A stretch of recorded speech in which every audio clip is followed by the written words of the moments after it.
Okay, everybody. I think we will be starting, or we should start also, because as always, time is limited and we have so many very interesting and distinguished guests and speakers with us, and it's a very timely and important issue which raises very many questions and very many perspectives, and I'd like to welcome all of you to this hearing under the title #WannaCry, Lessons Learned for Security and Liability in the Internet of Things. The right hashtag for the hearing is IoT Security, just to not confuse those two. I say that because I think that most of our participants are not in the room, but maybe in the live stream, which is running to this hearing. And of course, there's so many events taking place on this issue that there's even events taking place on the same subject in parallel. There's the EPP group also doing at the very same time discussions on cybersecurity, but it just shows that we are really here on an issue which becomes more and more important, and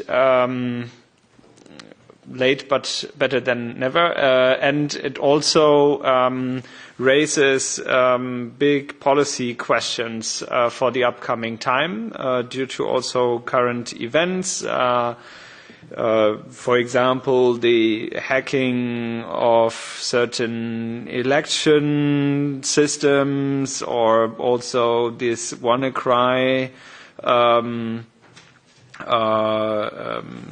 ransomware attack, and there are many, many other examples. And I think that it's always good to name perhaps many of them, but I guess that there will be also many of the events, and thereby also the relevance named by many of the speakers. The first speaker which we have for today is Professor Dr. Udo Helmbrecht, the Director for the EU Network and Information Security Agency, ENISA, which I'm very happy that he's here with us, and he's coming quite often, and I just told him that I think that it will be very much the time where the awareness is getting high, especially on IT security standards, and also on liability questions in this area, where we have had many debates in the past on. And as the Green Group in the European Parliament, that was on our agenda for years, but some of these years it was not noticed by nobody. Now, more and more, there is also the awareness that there is a need not only for standards for security, but also for liability, and in particular with view to the Internet of Things, which is one of the big relevant questions in the room with regard to IT security. This is really on our table. And so with these introductory words, I don't want to take more of your time, and especially not take more of your time, Udo Helmbrecht, for your welcome, for the opening keynote and your remarks on the issue. And afterwards I go on then to the first panel on the scale of the problem and the latest trends. So Udo Helmbrecht, the floor is yours. Okay. Thanks a lot, Mr. Albrecht, for this invitation. I appreciate very much to be here. Does it work? This one. Okay. Thank you. We have 2017, and if you look back, we had 2007 Estonia, 2008 Georgia, we had Iran, Stuxnet. You mentioned elections. When it comes to today's topics, let me give you 3 examples. One is, if you remember, was October last year, when there was this Mirai botnet, where we had the domain name service provider attacked, and this means if you wanted to use Amazon to go shopping, didn't work anymore because the IP addresses were not resolved anymore. So this was, I think, the first time where it was a botnet on IoT devices worldwide on a large scale.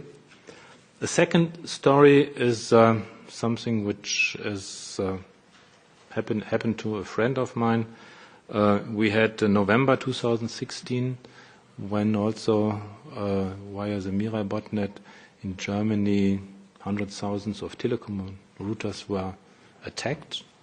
The attack failed, but the problem was that if the router doesn't work anymore in Germany, then you don't have fixed line telephone anymore because it was over IP. And my friend on that day, on that Sunday, living at the border of Germany to Austria, fell down the stairs, broke his leg, then crawled to the telephone, the fixed line, it didn't work. And when it goes wrong, it goes wrong. His smartphone was in the car.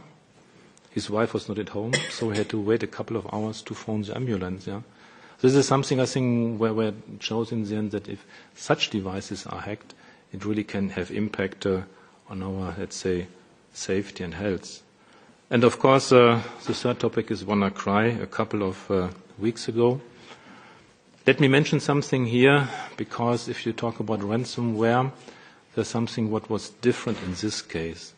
Normally, if you talk about ransomware and the cases you had in the past year, it's something that you get an email, and via the email you get infected. We were in discussion over this weekend when it happened with the CSIRTs of the member states. This is a new function of ENISA, having the secretariat of the CSIRT network. And to all what we know, it was not via emails. It was a complete other infection. It was something where it was a bug in Microsoft software which was patched a couple of months ago, but not implemented everywhere in the companies or in the hospitals like in the UK. And it's something that, for example, if you have a home network and then it was an attack on a port where the malicious software was then infiltrated from the outside. So this means if you were sitting as a normal user in front of your PC, you couldn't see anything. Yeah, it was just working there. The attack was happening in the background. The software was then via this port bug then infecting your PC, and then suddenly there was this screen, what you know, saying now you have your encrypted PC and pay $100 of bitcoins. And if this was happening in your home network, then also other PCs were infected when they were not patched. Yeah. So one lesson learned is that if you would have turned on Microsoft automatic updates, you would have been secure in this environment. So having said this, I think if we talk about Internet of Things, let's give an easy definition. The Internet of Things is a cyber-physical ecosystem of interconnected sensors and actuators which enable and support decision-making. So if you look into this, it's nearly in every area of today's life. So if we say IT is the backbone of our society, then at least today, if you look at it, it starts with a fitness tracker. You have with you, it is your alarms, it's your door locker, it's your camera at home. It's something if you go into, so this is smart homes, if you go into smart factories, when plants are open to the internet, when you have intelligent parts running to the plant, in the supply chain, if you go into e-health, you have injection pumps, you have controlling monitors. These are connected in the hospitals. So this means that you have in hospitals now the situation that you have classical office software, which you now have also on the same, let's say, network where you have your critical medical devices. And if you have then wireless LAN connections from injection pumps, then it's something where it can also become dangerous. By the way, there's a report published by the Federal Office for Information Security in Germany where they made an investigation of hospitals. And there's one case reported where injection pumps for patients who got injections to reduce the pain, that this injection pumps were connected to the local wireless LAN, that the nurses can monitor this. And the funny thing is, in this case, that the patient itself were intelligent IT guys who hacked it by their own to increase the injection of the pain medicine. Yeah? So this is something which is not good for the patient in the end because it's not good for your body, but it shows that it can happen, and there are a couple of other cases reported. So then, of course, if you talk about drones, robotics, this is something which is also coming up, and all this stuff is then connected via different protocols in this area, typically via wireless LAN, short range, might be Bluetooth, might be Zigbee or other protocols. So then if you go into other infrastructures, you have in the critical infrastructure areas also, let's say, transport. You know it from WannaCry. It was this Deutsche Bahn picture, which is a nice picture there on the screen. You have then airports. The challenge with airport is that we have a good infrastructure from the regulation if it's about safety of airplanes. This is something where over the last decades we invested a lot in safety on airplanes. But now you also open the airplanes with wireless LAN to entertainment system. But the other challenge is if you go to airports, you have logistics infrastructure, you have the classical infrastructure of devices, of PCs, of surveillance cameras and so on. And now what happens that you also start to connecting this airport infrastructure, which is the classical IT infrastructure, with the tower infrastructure, and in the end with the aircraft infrastructure.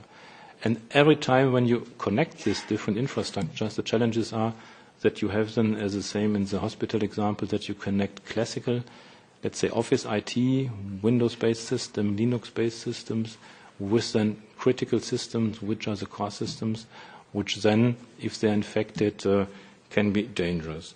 So if you look into this, it's a lot of areas in our daily life where we connect all these devices. So the question is then, if everything is connected, how is it secure? If you look into this, what is then from the safety and security aspects, it's something where this now goes hand in hand. Because I give you the example with the Mira botnet. If you look from the privacy aspect, there was an example where smart toys were there, where, let's say, speech recognition was then put on the internet. So this is a question, what is about privacy? If you have today televisions in your home, if you have then, let's say, interaction with the television, the question is how do you control what is then recorded by this television and transformed? If you have, let's say, pacemakers or other medical equipment, how can you control it? It's a difference if you have a fitness tracker or if you have something which is really where your life is dependent on. So this is something where it's something where the professional infrastructure, the critical infrastructure, and, let's say, the consumer infrastructure, the convenience infrastructure come together.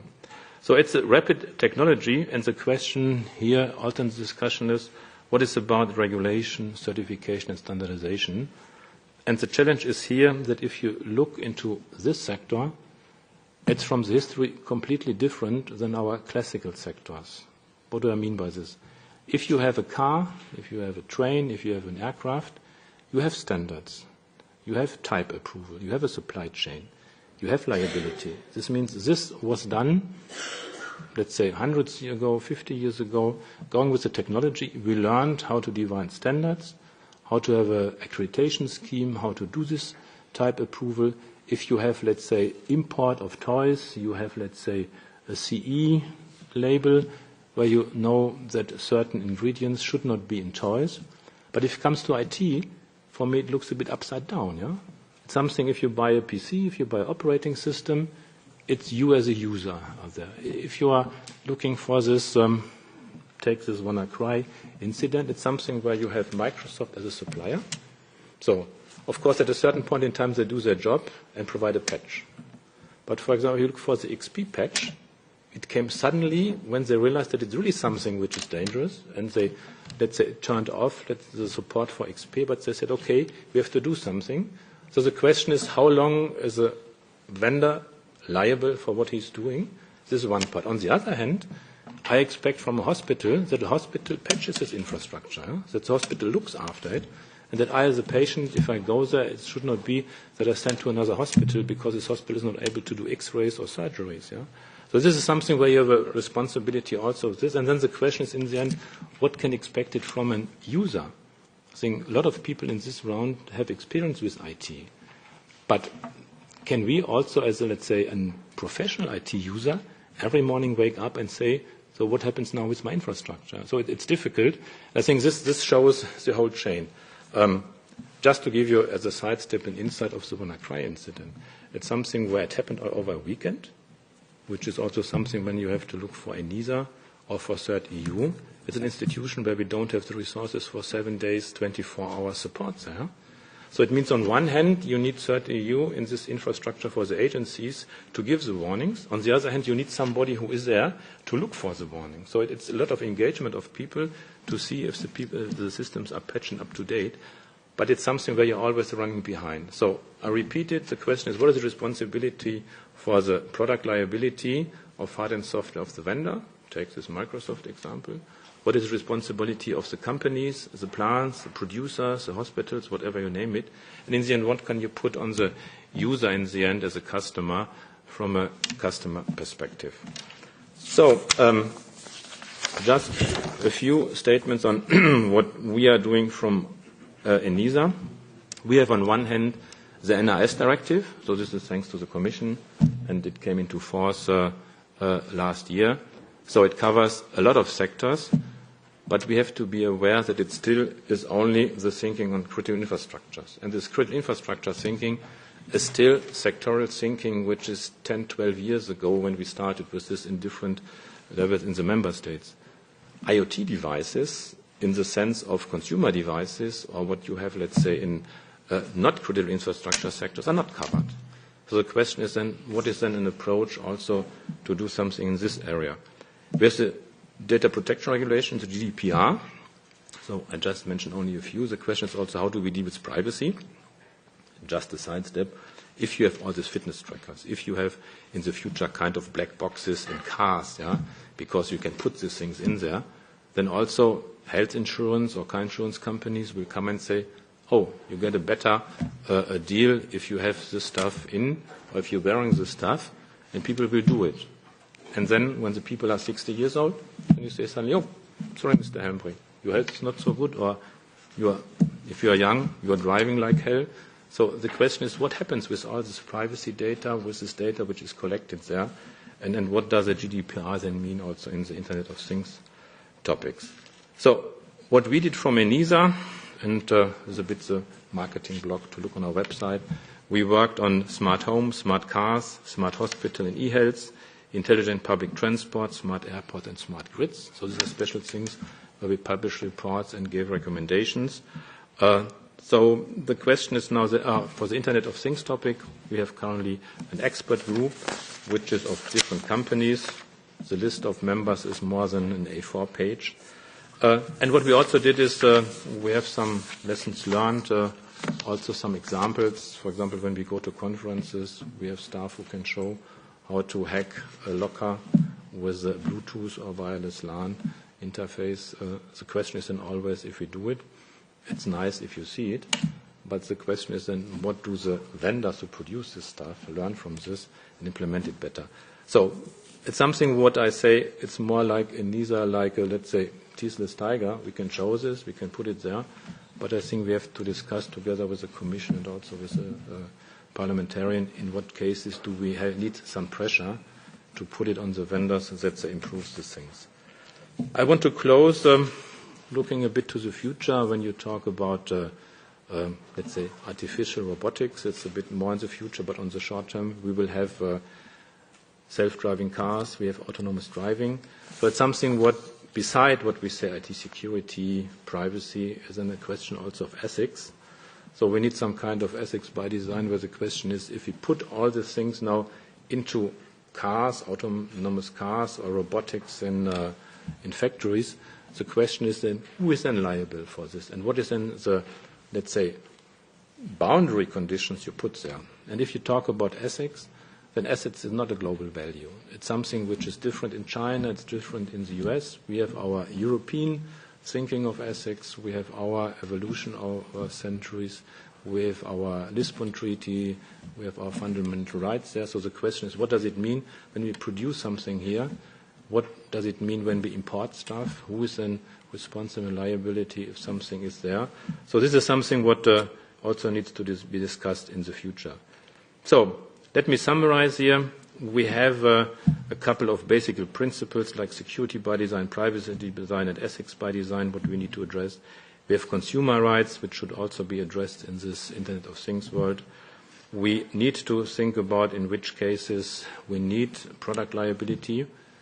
Just an idea, if you think about this router hack in Germany, if you would start with a small, let's say, legislation imposing patching responsibilities. There's something that if somebody as a supplier puts something in place, be it a telecom vendor putting a router when I have a contract, then this telecom company should be responsible that I get it put in my home with secure settings, and if there's a patch available, that it's patched. Yeah? They have remote control. They can do it. So these are some, let's say, thinking which is not a big legislation, but maybe imposing a certain thing.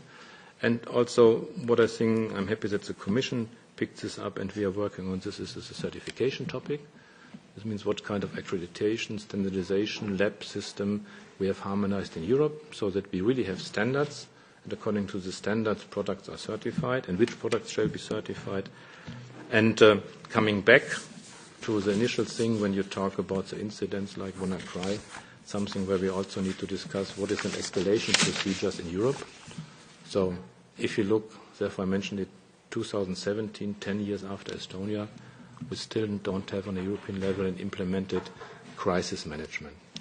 In the end, we were lucky with WannaCry because it didn't spread out too much. The lesson learned is that the CSIRT network from the NIS directive started to work. So I think it's a good message that this legislation also does something. But the question is still what are the next steps, because the technology is going fast. The criminals are also intelligent and we should not be behind. Thank you very much. Thank you very much. Thank you very much for this first keynote introduction, and also following up to what you just said at the beginning, or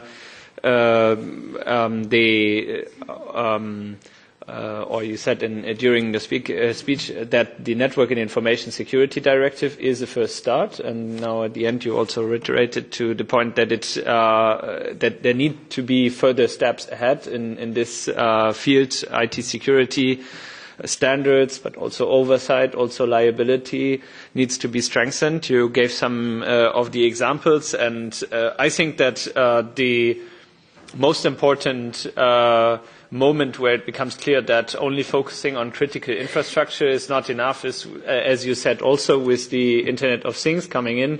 And one could question then if a certain critical infrastructure, like an airport, and if it's hacked, yes, that might be serious, but it might be at least equally serious if like a certain brand of a smart car is being hacked and many people in the same time are causing traffic incidents and there might be lives at risk. So we see here clearly that only focusing on certain claimful critical infrastructure might not be fitting the issue anymore, and also focusing, as you mentioned, at the consumer who carries the risk at the end and the responsibility to keep his or herself safe.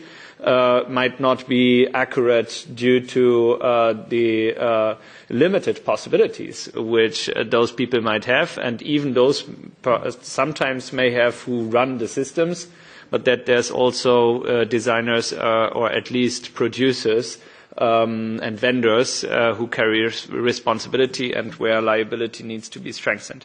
So that is also all these points which we would like to discuss in this hearing. Just because some people came in the meantime. So welcome to everybody once again. And just as a remark, if you want to listen to the interpretation, it's available. At least I think we have German and French via the headphones. And I will also, or we together, Julia Reda, who is my colleague co-hosting this seminar, and me, Jan Philipp Albrecht, we will also try to bring in as much of you for questions and answers. And so I would like to perhaps take the freedom to allow at least one question, which may arise directly to Udo Helmbrecht after his introductory remarks. Is there some question already? No? Then let's perhaps directly go to the first panel. Thank you very much, Udo Helmbrecht, and I invite the panel speakers to the panel. Okay, thank you.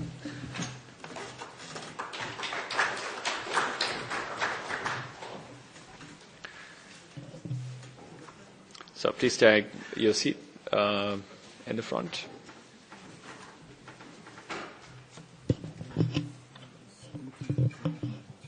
Okay.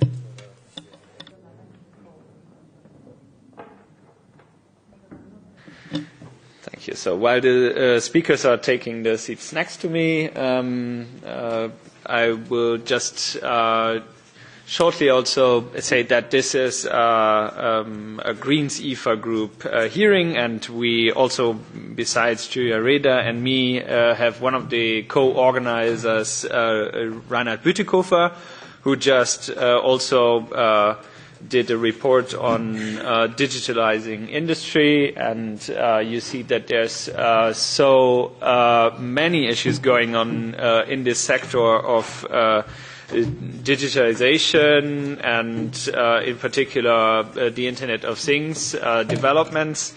So that's why we also look from several angles and several committees at this issue.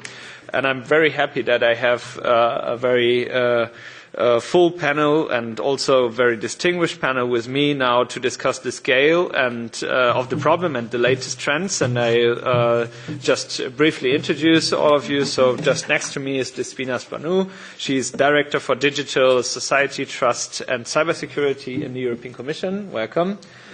And we have Frederike Kaltheuner from the Privacy International in London. Welcome also to you. And we have just at the other side Tim Philipp Schäfers and Sebastian Neef from the Internetwache.org. Thank you for being with us. And between us there's Lucie Krahulcova from Access Now and Nina Marnau from the University of Saarbrücken. Welcome to all of you. And I'd like to perhaps start off with the Commission, as for us it's of course a very interesting, also starting from what Udo Helmbrecht has elaborated on. How do you see the way ahead and the next steps in this regulatory challenge of IT security standards and also including the liability questions in light of the recent events and also the upcoming Internet of Things? And is there initiatives which the Commission want to take in order to like face the scale of this problem? Mm-hmm. Thank you, Jan. Honourable members, we are delighted to be here, and I had the presentation, but I will not show it because I think it is almost outdated. Yes, because the events are so evolving, and I think WannaCry showed us all, thank you, the need for something much more immediate and not just to look at the long term, but also the short term solutions. I'd like to address two things. First of all, what we already have in the European Union that may or may not be working and that needs to be probably improved or used better, and then what we are working on for the immediate future. Well, we do have a European Union strategy from 2013 that is actually still quite relevant. A lot of the actions that are there have led to very important developments. Udo Helmbrecht mentioned the NIS directive. He said it's thanks to the Commission. In fact, it's thanks to the co-legislator that this was adopted, and it took a lot of work because something that has not changed, if we're going to talk about the evolving landscape, is the problem of trust. There's still a problem of trust when it comes to security issues. They are so sensitive that it's difficult to have people working together. And the NIS directive did address that to a very large extent, because we have for the first time established the coordination between the member states when it comes to dealing with network and information security issues. And the recent WannaCry cyber attack showed that this was a very relevant piece of information. So we have to tick one box that a very important delivery of the 2013 strategy was that we now have in place something that has brought together, first of all, the CSATS network, as it is called, so the network of the authority specialists and experts that work on security issues, that would be able to coordinate in the case of the WannaCry attack. I will let the member states tell us more about how it worked in this case, but we do know that it was activated as a network. Of course, it can always be improved because it is its first such experience, but at least we now have a legal framework in Europe that ensures there is a coordination. Moreover, this directive requires operators of essential services to have and to take appropriate security measures. It is almost unimaginable that we didn't have that until now in Europe. And in the case of WannaCry, unfortunately, the directive is still not yet fully implemented. So we still don't have the list of these essential services providers, but it is highly likely that a hospital, like in the case of the UK, would have been covered, and that a hospital would have been better equipped in a couple of years' time under the NIS directive obligations, and would therefore have dealt better with this attack. So we have certain elements that are in place that will help better the ecosystem of the member states and that will protect better our essential service providers. Of course, that doesn't reach the final citizen, and we will need to see what we will do also about that, because a person who is faced with ransomware today only in some countries has a mechanism to address themselves to the authorities and get help, not everywhere. And I think this is something we will need to look at, and maybe we would welcome, in fact, right now, ideas on this, and I'm calling upon the distinguished friends in this panel who also represent the citizens to tell us what that can be, because this is a time when we're shaping ideas. So we see from the 2013 strategy there are some good things that have happened. Others include the fact that we do have a European-wide cybersecurity exercise that takes place every 2 years. Udo is too humble to talk about Cyber Europe. But this is something that is truly exceptional, and that was put in place in 2013, and we have now had 2 or 3 of these big exercises. The results of the latest one will be out still this June, and I call upon you to look at that, because they basically simulate what a big cyber attack would look like, and then it helps us identify the weaknesses in each member state and in each system. So this is also something very important that ENISA is doing, so the Agency for Network Information Security, and that was created by the 2013 strategy. There is also an awareness month that, again, ENISA is helping us put in place, that is taking place every year, that is really targeted not only to the small and medium-sized businesses, but also to the citizens, because no matter what protection we put in place, the citizens must also learn how to protect themselves, and they must have the tools for that. So the Cybersecurity Month also helps. Now, is that enough? Probably not, because the landscape is evolving. We now are talking about hybrid attacks. It's not just solely cyber, but mixed. We're talking about new types of hacking. We're talking about an ever-evolving landscape. So what are we looking at in the Commission? So first of all, we're looking at investing better on what we have. I'm very happy that you had Udo here as a first speaker, because we don't speak probably often enough about this agency on Network and Information Security, and what role it should play. I already mentioned 2 of its very important roles. They also produce very important expertise for us and for the member states, and if you speak to the smaller member states who are sometimes weaker in the resources side of cybersecurity, they will tell you that they're delighted they have the help of this agency. This agency has also been tasked with further tasks, further mandates by the NIS directive, because they hold the secretariat of the CSAT network and they participate in its work.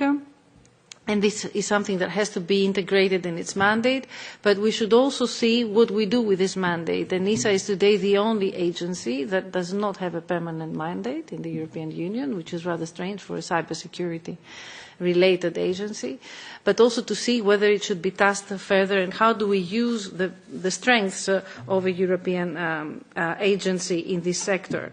And when we come now to the Internet of Things, which is the subject that you wish to tackle today, we need to see how we also use this agency that has produced a lot of work, in fact, hence the knowledge of Udo, on certification, on the Internet of Things, in the landscaping where we are. And we are looking at how ENISA can have a role in a European-wide certification system.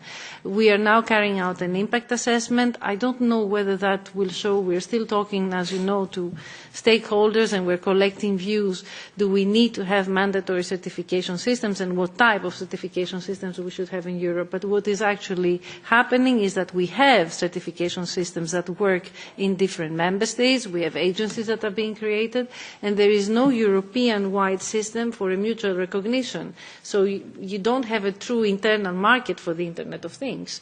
And therefore that doesn't also promote the need for certification. So this is another aspect for the new strategy that we are looking at and that we hope to come forward rather soon. As you know, recently the Commission announced in the Digital Single Market review midterm review that we will try to adopt something rather soon. We are aiming for September. I think the WannaCry attack demonstrated that we may already even be late.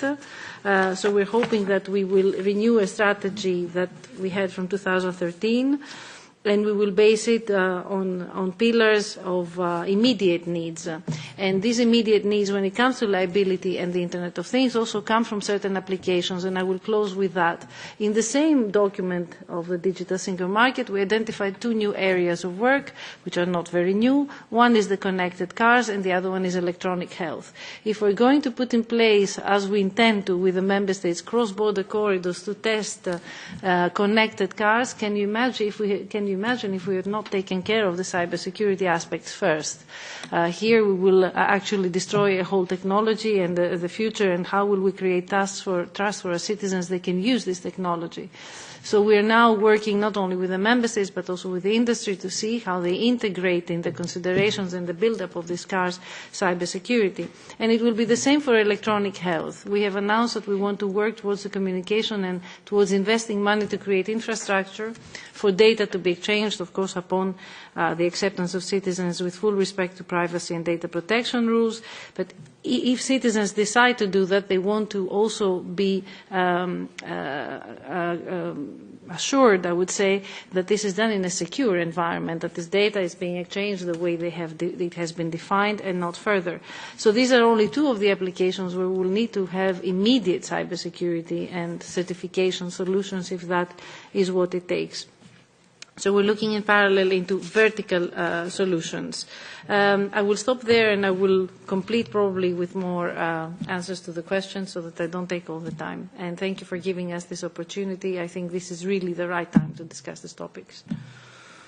Thank you very much, Despina, Spanou. I think that after the presentations we will have also time to exchange also on some concrete questions, so it's great to have you here also for that. So now, Lucie Krahulcova, as a policy associate in Access Now Brussels office, you're unfolding European legislation or covering the unfolding of European legislation such as the European Cybersecurity and strategy and the digital single market, with a special focus on cybersecurity, surveillance and net neutrality. And seen from that perspective and following up to what Udo Helmbrecht said and Despina Spanou was laying out as the upcoming action of the European Commission, where do you see things developing, and where would you like to see also certain activity by the lawmaker, especially also on the side of the European Commission, of course? Great. Thank you. I hope this is, it's working. And good afternoon, everyone. So I would like to start with a thank you for inviting me to participate in this hearing, and for the Greens Group for organizing this. And I agree with Despina's position that it's a really pertinent time to have this discussion. I'm going to discuss, as you asked, a bit what the actual problem is and what the civil society perspective is. And I will have some suggestions, although I think a lot of the tangible solutions will come hopefully from the second panel that I'm also intrigued to hear.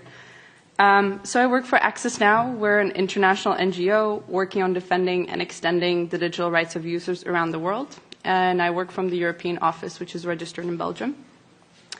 A core component of our mission is helping users everywhere with digital security. So basically how to be safe online and how to protect their devices, which definitely started with mobile devices and computers, but our mission grows with the increase of connected devices users integrate into their lives.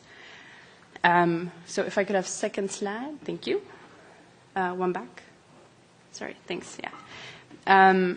So I structured my intervention today as follows. I broke it down a little bit because I didn't want you guys to get lost in all the examples.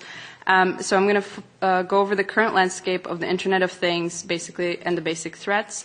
Then the need for a human rights approach to the threats posed by that landscape. The WannaCry example and what that showed us in terms of what government action or inaction can do to prevent such threats.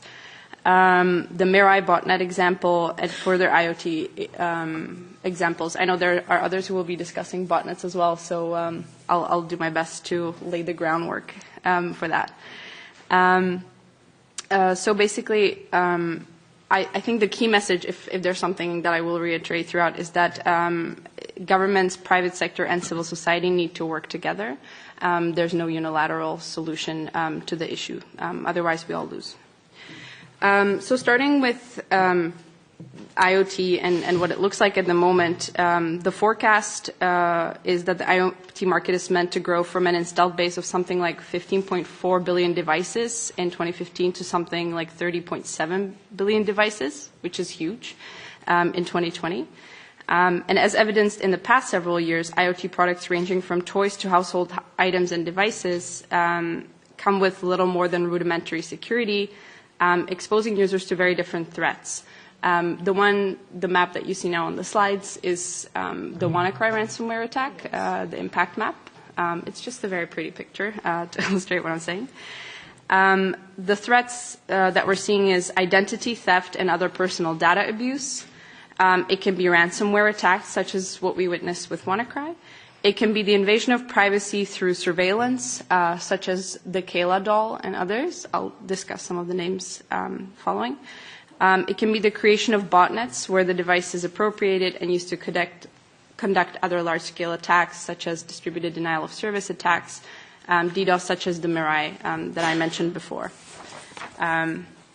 So these threats can end in personal damage to the user, obviously, whether monetary or psychological. A lot of these items are extremely personal.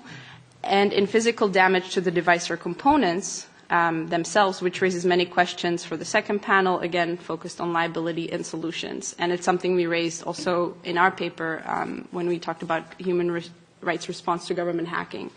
What is the liability? For us, a large part of the answer lies in formulating a human rights approach to IoT, basically making sure that security and privacy are always a cornerstone and are built in to the devices from the get-go, as well as continuing to work towards a wholesome digital security approach to everyday cybersecurity by users, industry and governments alike. So reiterating back to Udo's point that there's a kind of relationship that needs to happen on all sides in order for security to work. Can I have next slide, please? Thank you. So just to illustrate how personal this can get, this is the Kayla doll, which is sold around the world to children, and it's been one of the most infamous cases of IoT vulnerability. It's routinely hacked at different conferences. In the first picture you can see, these are both snapshots from YouTube videos, in order to cite my source. The first one is the promotional Kayla doll can talk video, super fun. And the second one is this hack doll will freak you out. It's really spooky when someone hacks a toy and talks to you through it in a bizarre voice. And in February, Germany's Federal Network Agency announced that it classified Kayla as an illegal espionage apparatus. Quirky. And as a result, retailers and owners could face fines if they continued to stock it or failed to permanently disable the doll's wireless connection. This is somewhat unique. Not everywhere has it been addressed like that, and it's because under the German law, it's illegal to manufacture, sell, or possess surveillance devices disguised as another object. But not everywhere does this framework exist, so Kayla is very much still around and freaking people out. So at Access Now, as with all things, we argue for a human rights approach to IoT security. Not all countries have the privacy or data protection framework to provide adequate protection. And there's a real threat of near ubiquitous surveillance when hackers can exploit vulnerabilities in IoT toys like Kayla, and governments also have the capacity to spy on us using much more than just computers and smartphones. So the threats to us come from different sides. Next slide, thanks. Both scenarios are equally dangerous for human rights. So this is a snapshot of actually a European Parliament's own research. And research has repeatedly proven that surveillance not only harms users' privacy, but also has a chilling effect on free expression. And I don't think that can be understated with the addition of IoT devices in our lives. We don't say the same things when we are watched. And the same studies suggest that the negative impact on our behavior and society could become even broader and unanticipated. So the current market failure is acknowledged by part of the industry members, in particular European semiconductor industry and ENISA. Next slide, thank you. And this is a quote directly from them, that basically today we're seeing a market failure for cybersecurity and privacy. The weaknesses create a risk that the European economy is falling behind in its ability to tap into the promising emerging IoT markets. Basically, it states that the lack of trust is a barrier to growth and jobs for the EU. So if you need a different argument, then it violates privacy and it violates freedom of expression. To me, those are convincing. But if you need more, there's also concern for our economic competitiveness. Next slide.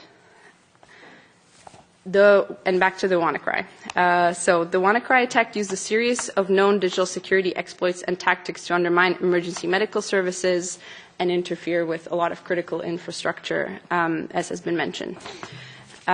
It's demonstrated a lot of the threats we now face and how governments fail to protect us when they prioritize offensive operations and surveillance over cybersecurity defense by withholding what they know about critical vulnerabilities and companies that could patch them. So why did the exploit exist to begin with? For those unfamiliar, it is because the U.S. National Security Agency, NSA, had kept something called Eternal Blue, which was an exploit secret. This exploit was stolen, and in April, the mysterious hacker group called the Shadow Brokers leaked it online. At that time, Microsoft had already issued a patch for the vulnerability, at least for some of the products, but that was only a month before the leak. So what we saw was an exploitation of basically unpatched devices. And next slide, thank you.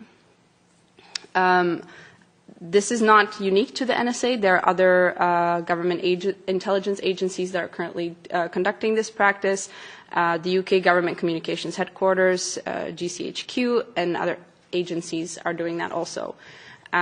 This is intended then for basically offensive cyber operations, but by stockpiling vulnerabilities, they're also creating a honeypot, meaning that the groups such as the shadow brokers specifically seek out these stores for fame or profit. This is a huge concern for us, and there are currently some efforts that seek to address the issue of vulnerability disclosure. One of them is the Global Forum on Cyber Expertise. It's been one of the broader international efforts, and I think a European support in these efforts is needed on a broader basis. The key message is that we need to see human rights interests come before the need for invasive offensive operations such as government hacking. And it's a point I happily repeat at places like this. Next slide, please. Thank you. So at Access Now, we've called for a global ban on government hacking. As I mentioned, if you would like to read the paper, I'm happy to circulate it around after. We basically argue for strict human rights limitations and protections for users, including vulnerability disclosure, transparency requirements, and avenues for redress. And onward to the next slide. Thank you. I mentioned in the beginning when I mentioned threats, another example, WannaCry was ransomware. Mirai was an example of botnet, and I promise I'm coming to a close.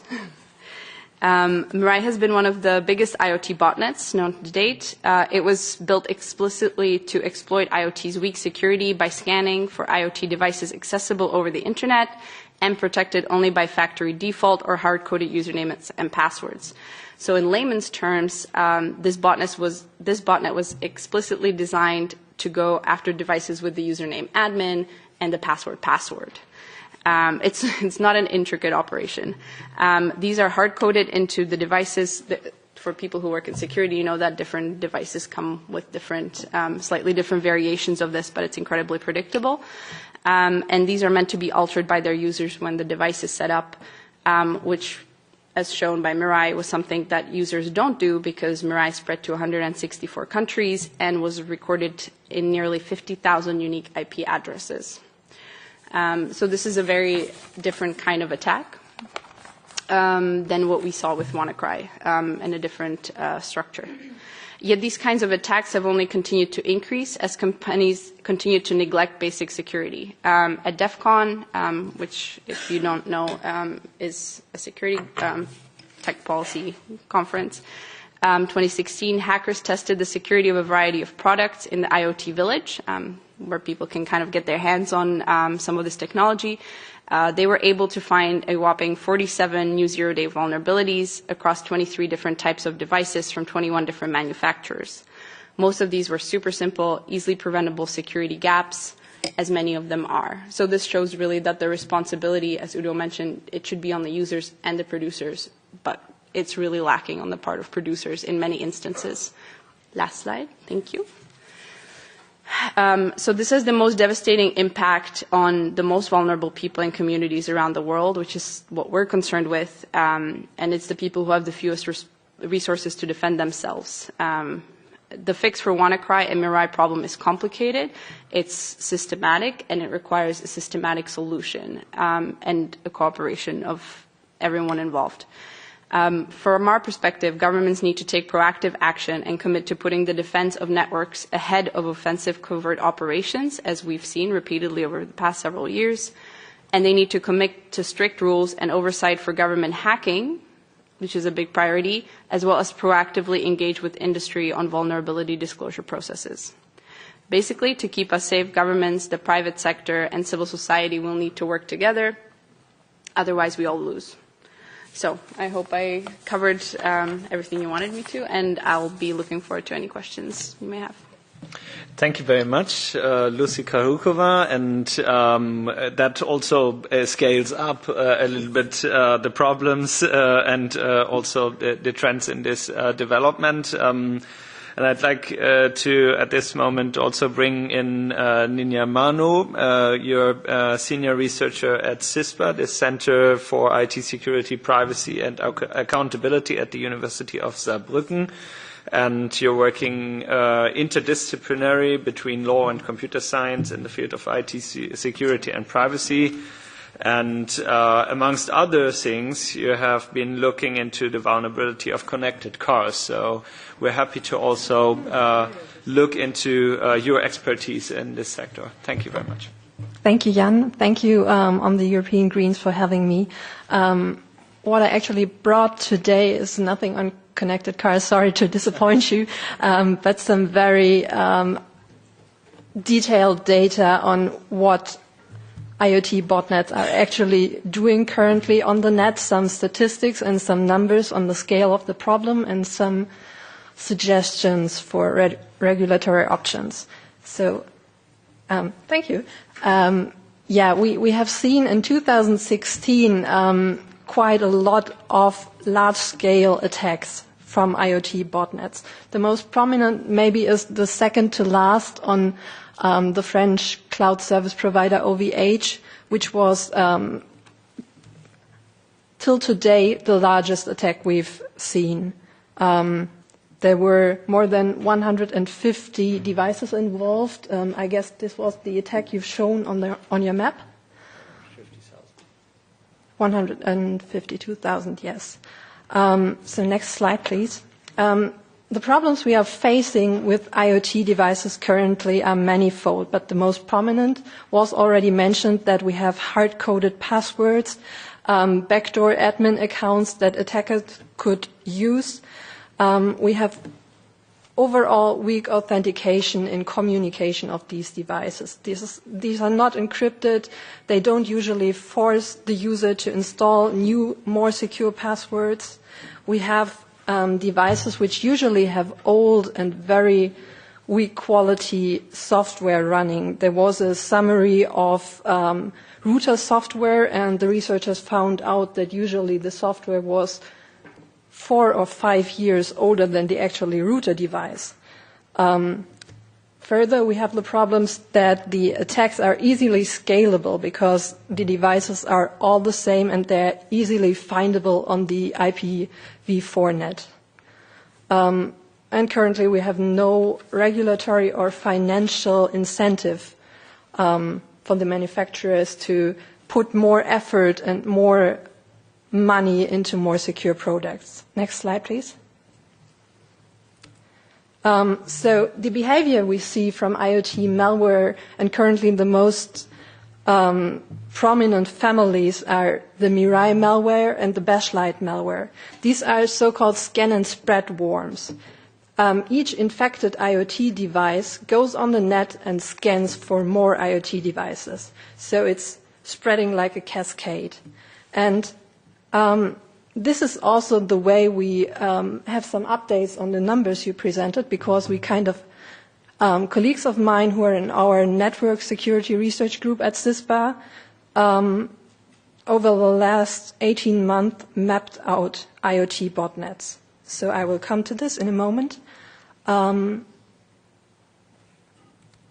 Next slide, please. I won't talk about the default credentials. We already talked about this. The devices are very homogeneous. There's no chance to randomize software on IoT devices like we do on more sophisticated personal computers.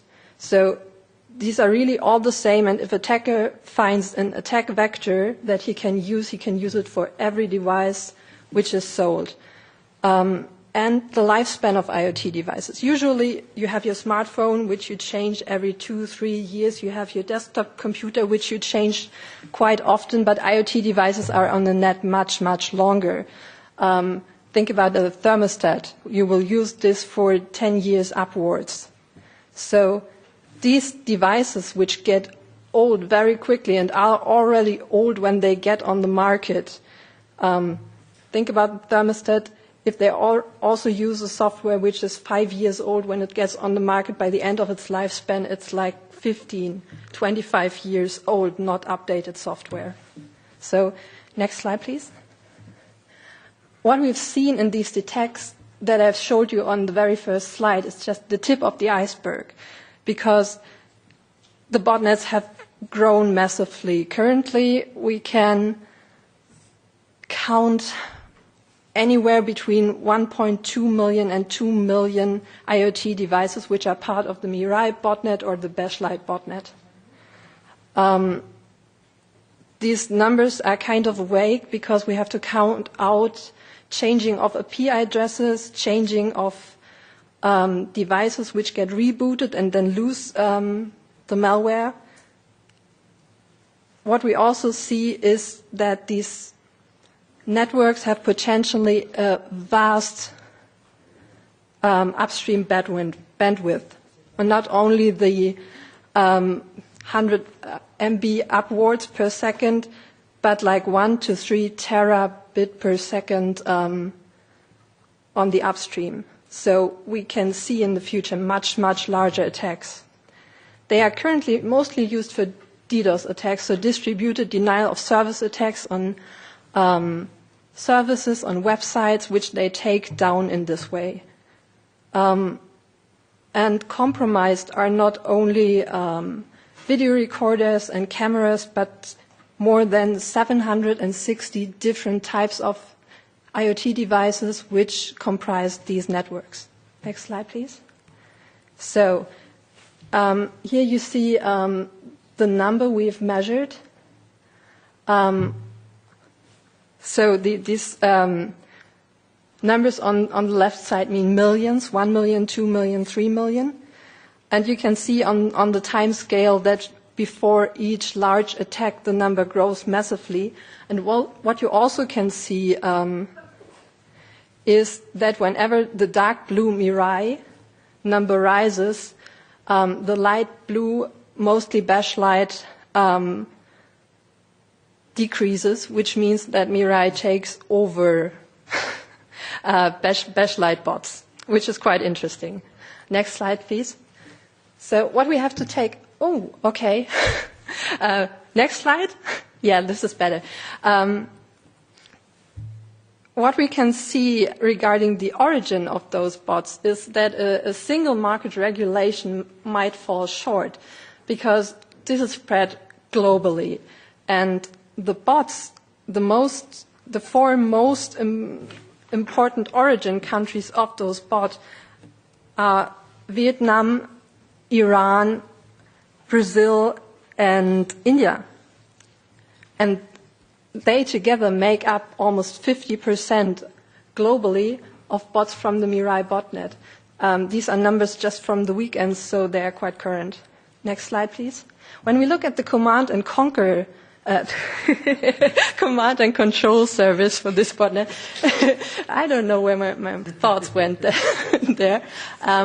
We see that the origin of this CNC service is completely different from this, because we see that the servers are located mostly in Europe, mostly in the US, where we have broadband internet, where there are very reliable internet connections. So this is where the command and control servers are, and we must talk about regulation means for law enforcement to get to these CNC servers without violating human rights.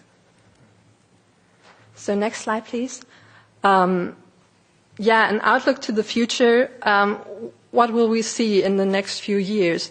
We will see IoT malware becoming much more sophisticated. We've talked about options for ransomware, but there's so much more to come. It's just in its infancy regarding malware, because currently it's so very easy to exploit these default passwords.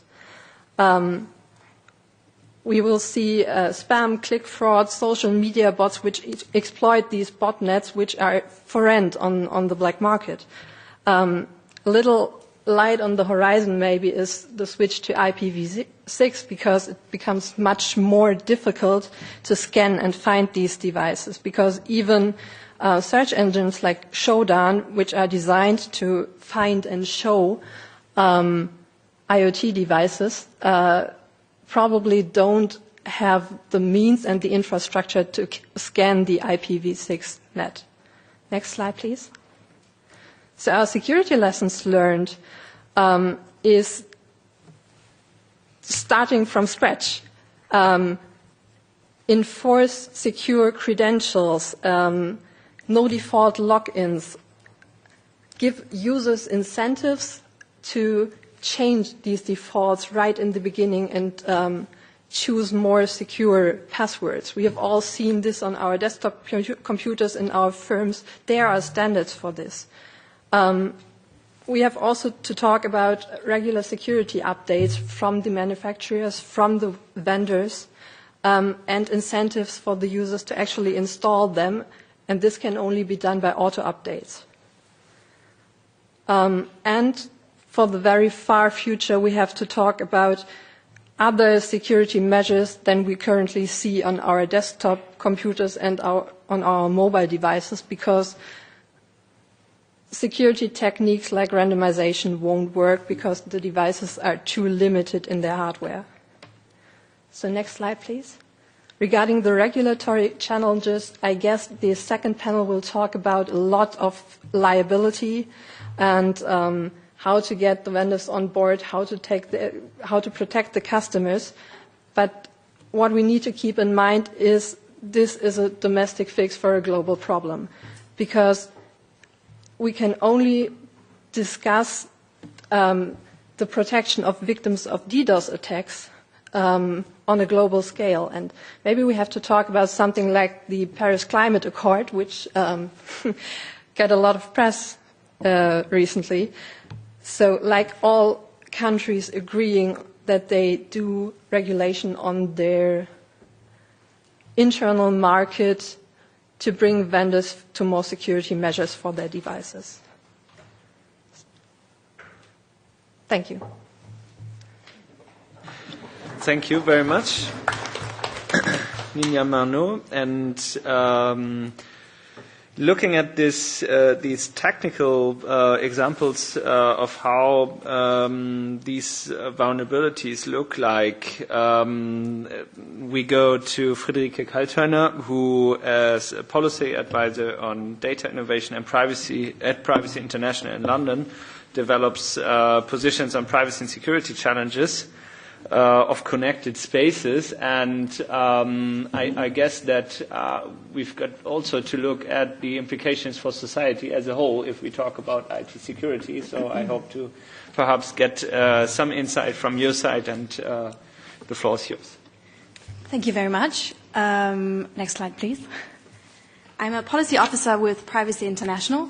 We are an international charity that advocates for the right to privacy around the world. So we have partners in various different countries on different continents, and thus have a very global perspective on these issues.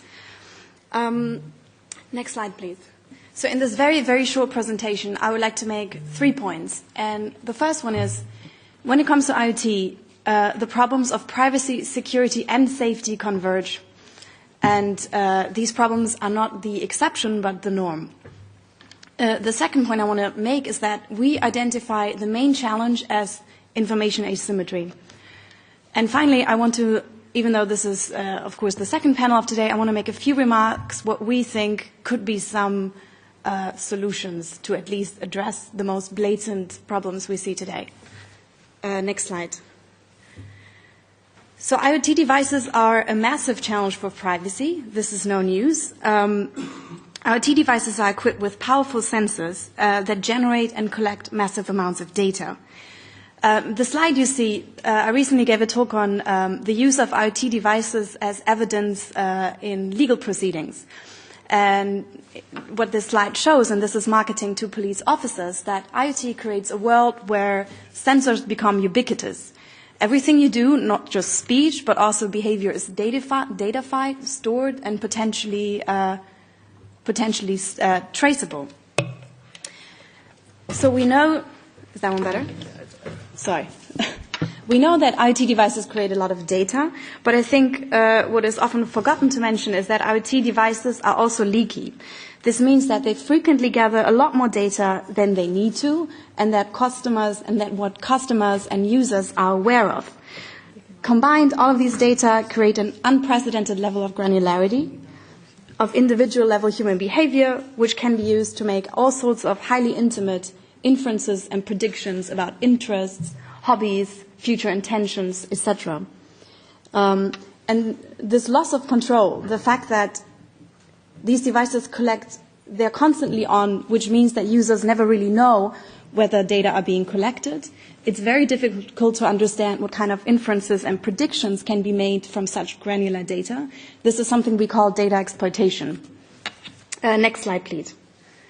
However, it is important to mention privacy because the fact that these devices collect so many data exaggerates the security problem. What you see here is an example from Android. This is not a week passes by with a news story that explains that an IoT device has been hacked.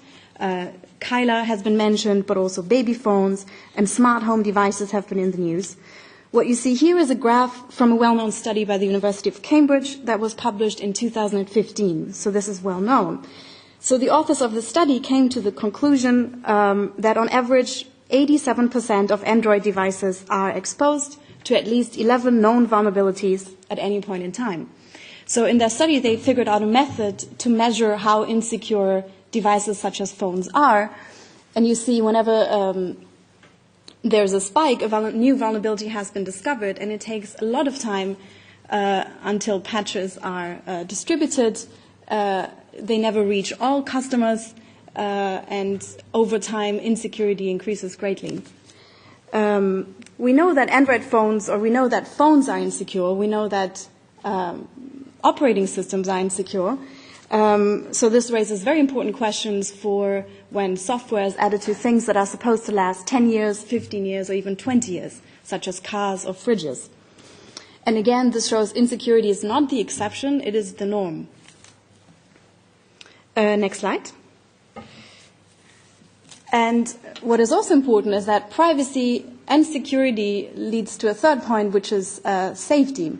Hacking is no longer just stealing your credit card details. With IoT, software operates in the real world. When IT devices such as medical devices are hacked, this can result in injuries or death. And also the WannaCry attack, even though this is not an IoT issue, strictly speaking, shows that how cybersecurity can have a direct impact on health. Patients were turned away in the case of the NHS in the UK, and appointments were cancelled as the malware locked staff out of computer systems. And I think sort of the best example that sums up how these areas, which are usually treated as different policy fields, are increasingly integrated is the case of smart meters. I'm reading a quote from a paper by Leverett Aaron, Richard Clayton, and Ross Anderson that says, "We do not want the electricity meters in our home to cause fires, to leak personal data, to enable a foreign power to hold us to ransom by threatening to turn them off or on, to allow the utility to cheat on us, to exploit us through market power, to make it impossible to resolve disputes fairly." Next slide. So these problems are all well known, but I think, and there are many challenges, but one key challenge that we see is information asymmetry. The always-on and connected nature of smart things means that consumers never know when a device is actually recording and what kinds of data are stored and transmitted where. And a similar problem applies to security. The harm of hacking also primarily flows from information asymmetry. The vendor is not told of the exploit, the victim cannot detect the harm until it is too late. Civil society counter-hacker does not know what exploits a government will deploy against them, and attackers do not know what defenses await them. So the entire system is characterized by a complete asymmetry of information. Next slide. So there are a couple of things that we find European regulators and institutions can do. And as Professor Helmbrecht mentioned earlier, this is a very complex topic, and we do not claim that these solutions solve the problem, but they could be a start. We recommend that the EU updates the Product Liability Directive to include services and systems that are a mix of products and services. And the reason why we're saying this, we're going through a legal review, so this is not a final position, but the rationale behind this is that when a vendor currently sells a dangerous or defect car or any other physical product, liability is established without question. People who have been harmed can sue the manufacturer. However, the moment we add software to a thing, product liability is either extinguished or it applies arbitrarily in ambiguous ways. So firmware is included, but if you use a service, for example, a cloud service such as Google Maps, etc., this is not covered. So this is nonsensical in a world where physical devices routinely interact with online services. If you sell a product with a default password admin, for instance, a security breach that results in harm is clearly foreseeable. In fact, we believe that if your product contains a vulnerability that can be found with a tool that exists at the time of product release, this constitutes a defect or at least a dangerous product. Similarly, it's clearly negligent to sell a network-attached device that cannot be patched, for instance. Again, this is complicated, but at least when it comes to consumer product, this is a clear thing for us. We believe that liability rules align incentives, they reduce information asymmetry, they establish trust, and they also prevent actors from externalizing risks to third parties. A second point which is important to mention, because this is ongoing, is the e-privacy directive. The current draft of the regulations suggests that confidentiality and security of communications should include machine-to-machine data, so that is also data generated and processed by IoTs. This is clearly welcome. However, it needs to be further fleshed out in the proposal. For example, we think there needs to be a provision that demands the obligation for hardware and software providers to implement default settings that protect users' devices against unauthorized access to or storage of information on their devices. Privacy by design and by default, both of the hardware and software used in IoT, would be a significant step that could already be established. And finally, we think what the WannaCry attack shows is the importance of security research and ethical hacking, or ethical security research. Companies make products that they claim are secure or privacy preserving, and it is ethical hacking that shows that they are not. So ethical hacking defends us, and it should be celebrated and promoted rather than criminalized. And next slide. And finally, I think especially the European Parliament has a role to play in promoting a more progressive, consumer-friendly definition of cybersecurity. Security is a common good, and the goal should be to protect people, networks, and devices, not to undermine everybody's security in the name of security for some. I think the European Parliament has a responsibility in defending fundamental rights and consumer protection against some harmful national security interests of member states. And I would also like to add that we also have a hacking principles which will come out in the next month, where we define what the problems are with some of nation-state hacking, and that there needs to be very clear rules, because this is indeed a threat to IT security. Thank you very much, Frederike Kaltheuner.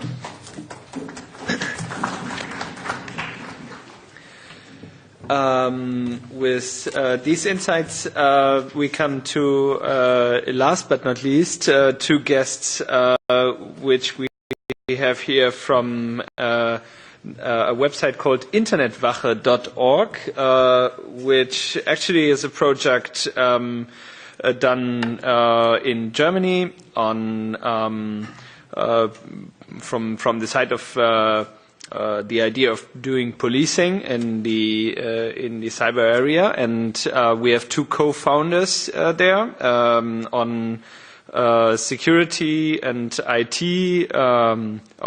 which are security and IT consultants, and they will present us the project and also let us know the perspective from like white hackers' view on cyber risks and vulnerabilities popping up in the all-day life of people. The floor is yours. Test. Okay. First of all, thanks for the invitation and the short introduction. This is Tim and I'm Sebastian. And as you said, we would like to give an insight into our work as good or ethical hackers, as my previous speaker told. So next slide, please. As already mentioned, we founded the internetwache.org project in mid-2012, which we are using to responsibly disclose vulnerabilities to affected vendors or affected people which run websites or Internet of Things devices or even industrial control system. And this is the part where our recent research, like from a year ago, focuses. We discovered certain critical systems on the Internet which were unprotected. Next slide, please. And that list includes not only waterworks, but also mobile traffic lights or clinic systems and smart buildings or other general human-machine interfaces which were unprotected and accessible from the Internet for everyone without even default credentials or special hacking tools. And so what did we find? This is a picture or a screenshot of a waterwork control system which should only be accessible to the employees of this waterwork, as you can imagine. because people should not be allowed to be able to change the rounds per minute of a water pump. So yeah, you see that something is wrong with systems which do not belong on the internet.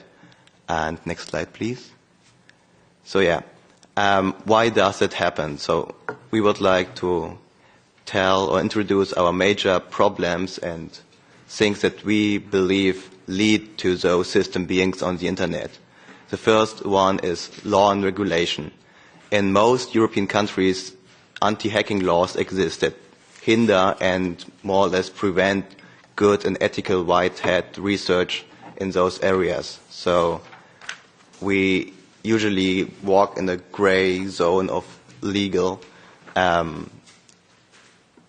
problems and restrictions to research those topics and identify systems that are online and should be removed from the internet. And also regulations regarding IT security guidelines for those companies which run critical infrastructure are usually only meant for medium-sized or bigger companies. Therefore, small ones, which also might pose an impact on society and humans, do not follow all of those guidelines, and maybe they cannot even follow those guidelines because they lack employees or the knowledge. This leads to the second point, namely that when we identify a system on the internet, we usually only have the IP address.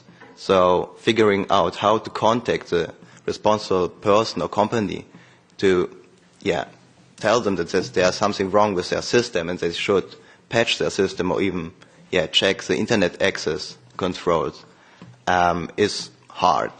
Luckily, a lot of countries have so-called certs, which are happy to get reports from white hat hackers, and they forward or can identify the responsible people. And that has helped us a lot in the past, so thanks for that. However, communication with vendors regarding security vulnerabilities in products used for controlling systems, like the one on the screenshots you saw before, are likely to ignore reported vulnerabilities. They sometimes do not answer or ignore those emails or even tell us that there is no security issue, even though we can show them that there is one. So one has to somehow regulate or come up with an idea how to force vendors to patch systems or release patches for affected systems. And last but not least, security guidelines are complex and hard to follow. So companies that do not have the knowledge or the money or the people who can work on IT security and only work on IT security might lack some of those guidelines. And often they are also hard to implement and hard to understand. So following these guidelines might lead to less usability, and less usability usually leads to human errors and therefore to less security. So we have to come up with easy to follow guidelines, especially in regard to security, which on one side secure the systems from malicious hackers, but on the other side also provide enough usability for humans so that in the end there is an equilibrium between the security and usability. And next slide, please. Yeah, and with that said, I give the word to my colleague Tim, who would like to do some practical stuff. Yeah, I will just walk around there and go to the computer.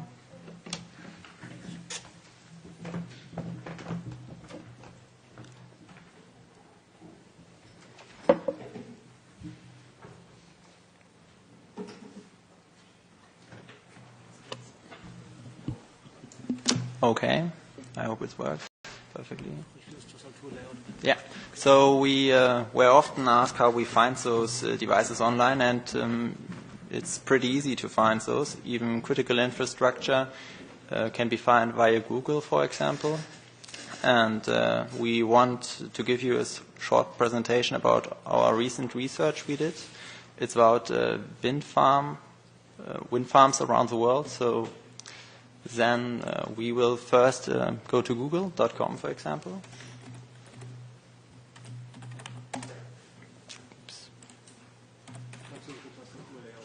Yeah, that's it.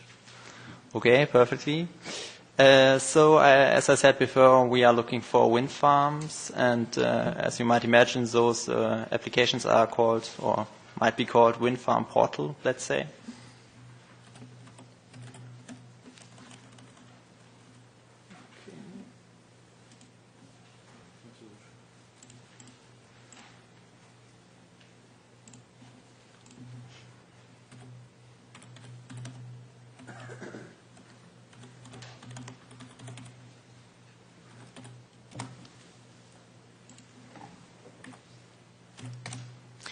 Okay, perfect. So now we got a first idea what's there, and we scroll down over here. Then we see, for example, here's a kind of an IP address, which seems to be very interesting for us. Here's, it says number of turbines, for example, it says 4.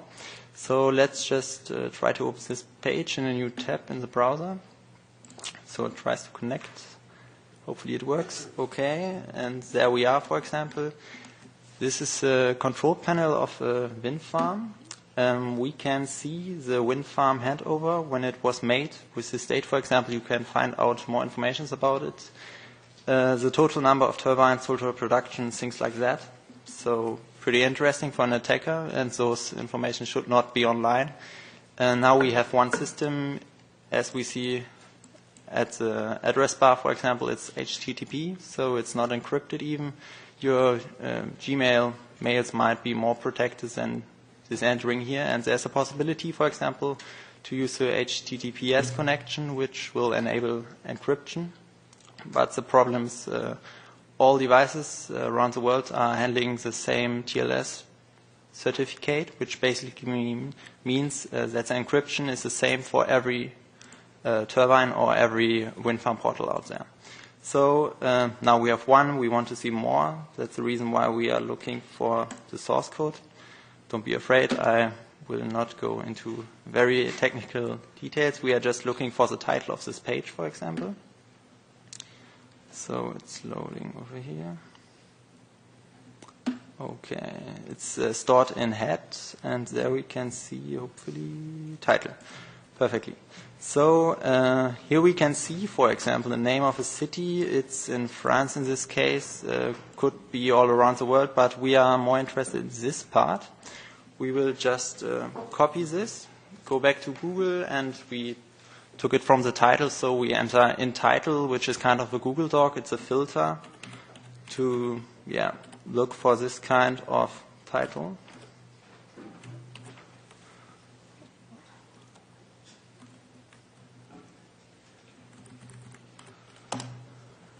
Okay, perfect. And now we can see that there are a lot of more devices out there. For example, Behrendorf, which is a city in northern Germany. And I just copied the name of Behrendorf, and we will open it in a new tab. It will load, and in the background I will open Google Maps, for example.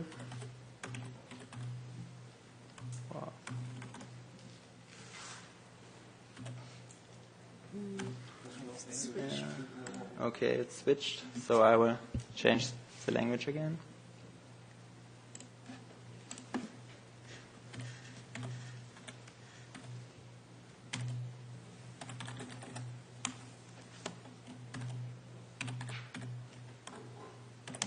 So just to give you an idea where Behrendorf actually is, and you will see in a moment why we are doing this. So we enter Behrendorf, which is in Germany, North Germany. And this is Behrendorf. Now we will switch to the satellite, for example. Because we want to find this kind of turbines, we just zoom in a little bit, and there we can see the shadows, for example, of the wind farms. And perhaps we can count them, so you can see 3 over there and 5 over there. And if we go back, for example, to the application, I think, it's Behrendorf, and it says 8 turbines. So as I mentioned before, there are several security problems here. First of all, those applications should not be in the public internet, or at least be protected without leaking so much information. That's one point which is really outstanding in this case. And the other point is that we were able to simply find them via Google. So there's even no protection for indexing from bots like Google, and also it's possible to scan, for example, as mentioned before, with Shodan, which is a special search engine for Internet of Things. And of course, you can go through here, everything manually. You can go even deeper. You can do port scans. You can look for routers, as we heard before. We were able to find some routers in the standard settings, which were also able to make kind of a to completely control them, so that you can sniff the traffic, and if it's unencrypted, you can decrypt it, or if you are able to read certain protocols, it should not be like that. So of course, you can do it manually, but you can also use scripts or things like that. So we did these things and mapped all this kind of wind farms we found.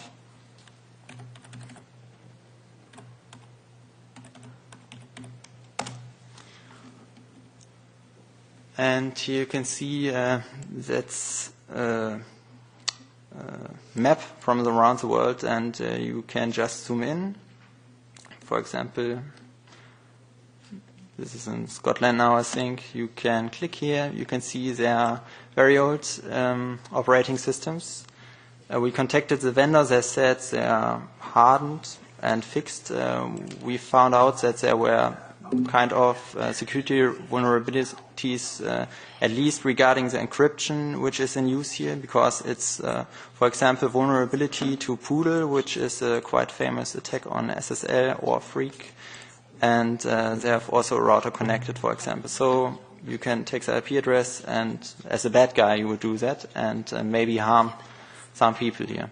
And the interesting fact here is that the kind of investment in wind farms is often made for 15 or 20 years, and only in the last time you really make the money out of the wind farms. So very often you can see that there are projects for creating those wind farms, and there's no real budget at the end for the security. So if there are new vulnerabilities at the end, nobody cares, because they want to get the money out of the wind farm portal here, for example. So I hope it was interesting, and we will present or write some article about that, maybe, if you want to go more into detail here. Thank you very much for your attention and having us here today.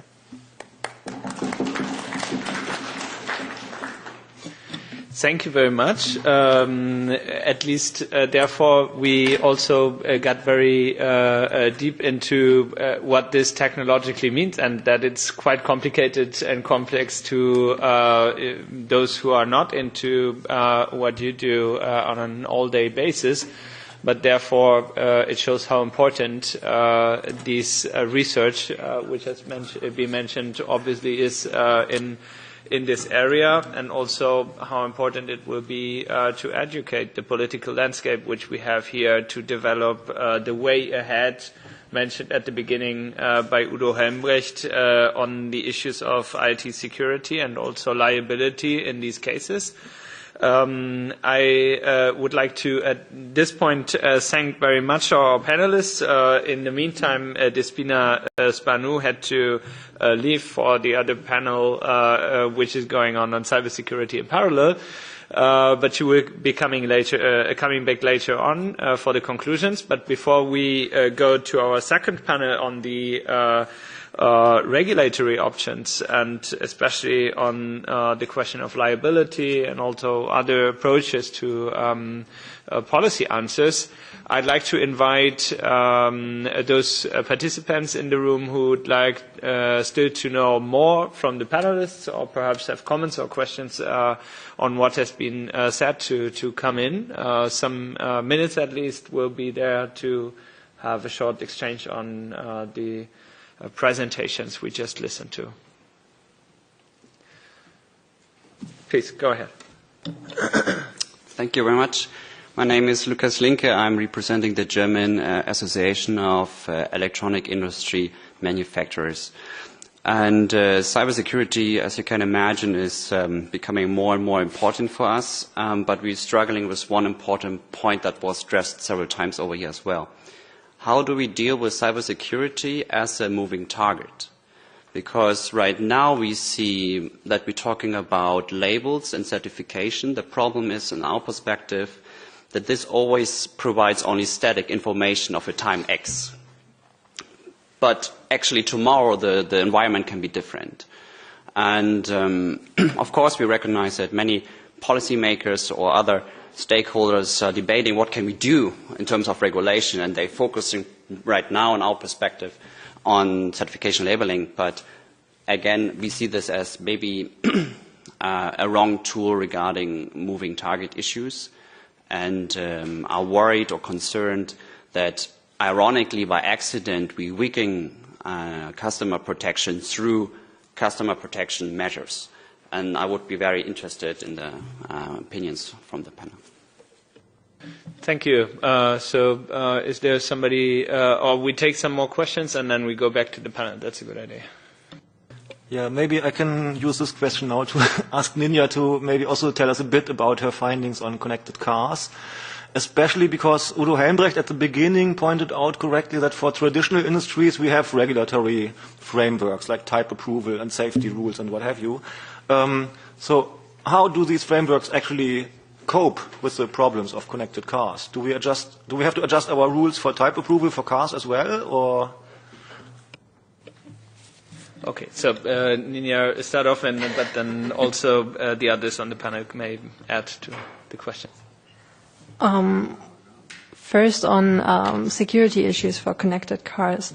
What we've been seeing in our research is that those car manufacturers who actively participate in standardization groups, in discussion platforms who work on these issues, actually provide much better security. So we had look at French car manufacturers, German car manufacturers, and American car manufacturers, and we've seen that those European actors, which are more active in these groups, actually do better or did better on the security part. I guess the American manufacturers did a lot better since we did our research.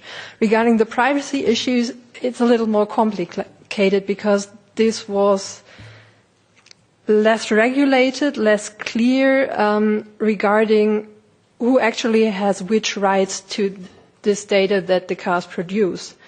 And the manufacturers installed a lot of sensors that directly collected data and were readable by service stations from those car manufacturers, or even transmitted this data over the air regarding the passengers and the holders of the car.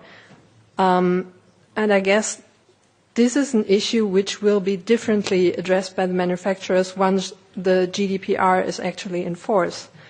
So what we see now is that they actively seek the discussion with the DPAs, with researchers, to install privacy-enhancing technologies within cars. They are talking with us about differential privacy approaches, which actually let them use statistics of this data without learning anything about the actual passenger, which is great.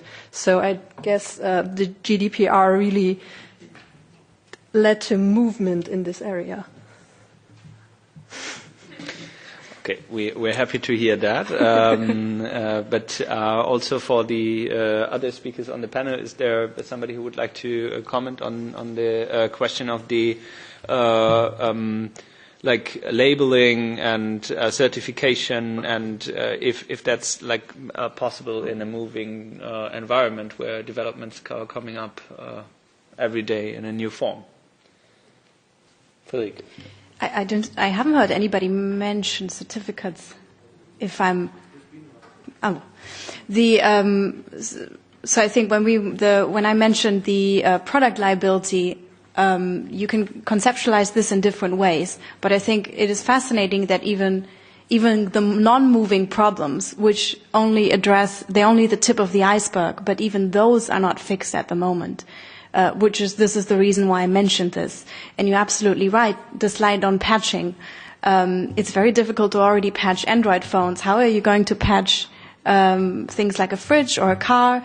There are always users who cannot patch. We have a fellow with us who is a security researcher that works on medical devices, and he constantly reminds us that sometimes you need a certificate for a product, and then when you patch the product, the medical certificate is no longer valid. So these are very complex issues, and all solutions should always be with the interest of consumers in their best interests, of course. Thank you. Please. Sorry, I would just like to add, and I think it's a little bit unfortunate that Despina had to leave us, because I feel like your question was targeted mostly there. But I wouldn't be dismissive of just the static nature of the problem. It's a concern if that's the only part we're targeting.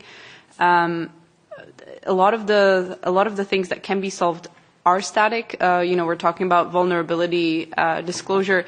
I mean, yes, there's a certain moving target there, but a lot of when you look at the studies of what vulnerabilities are known, a lot of them exist for months at a time, months, some years. The life cycle is actually quite long.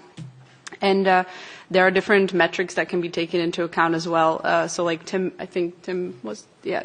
mentioned, if you have a connected product like the wind farm, and you don't have in the initial kind of programming for it, you don't have a clause, where you ensure that there's going to be some kind of tech upkeep of that product, then that's a red flag. And that would go then to addressing the kind of moving target that you'll experience for years to come. So there's a component there, and I understand your concern. And if we address only the static criteria at the time it's produced, it's going to be problematic. But there are other ways that can be incorporated.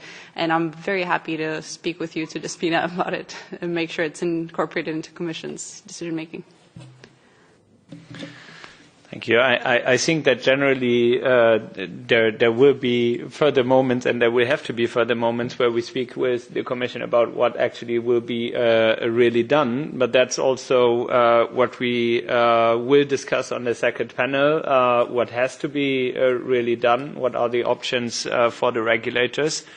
So if there's no one raising the hand for immediate question, I would propose that we go to the second panel so that we have enough time also for that. I thank very much our guests, distinguished, very interesting guests here on our panel, and I'll invite the panelists for the second one to come up here, which will then be chaired by my colleague Julia Reda and the co-host of this event. So I hope that we can start off with it with her.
So thank you very much, Jan Philipp, and thank you to all of you for your interest. We have already discussed a bit in the first panel, not just what the problem is, but also what possible solutions might be. This is really what we want to focus on the second panel. We've named it Liability, What Else? Because, of course, the liability question is one that has already come up in some of the discussions, but we really want to explore what can be done, taking into account that, first of all, this is an international problem that is not just limited to the EU, also taking into account, for example, the problem that there are already a lot of problems of products on the market today, and what can be done about those, and, of course, the question of what kind of regulation or other measures might be suitable for new products and services coming out.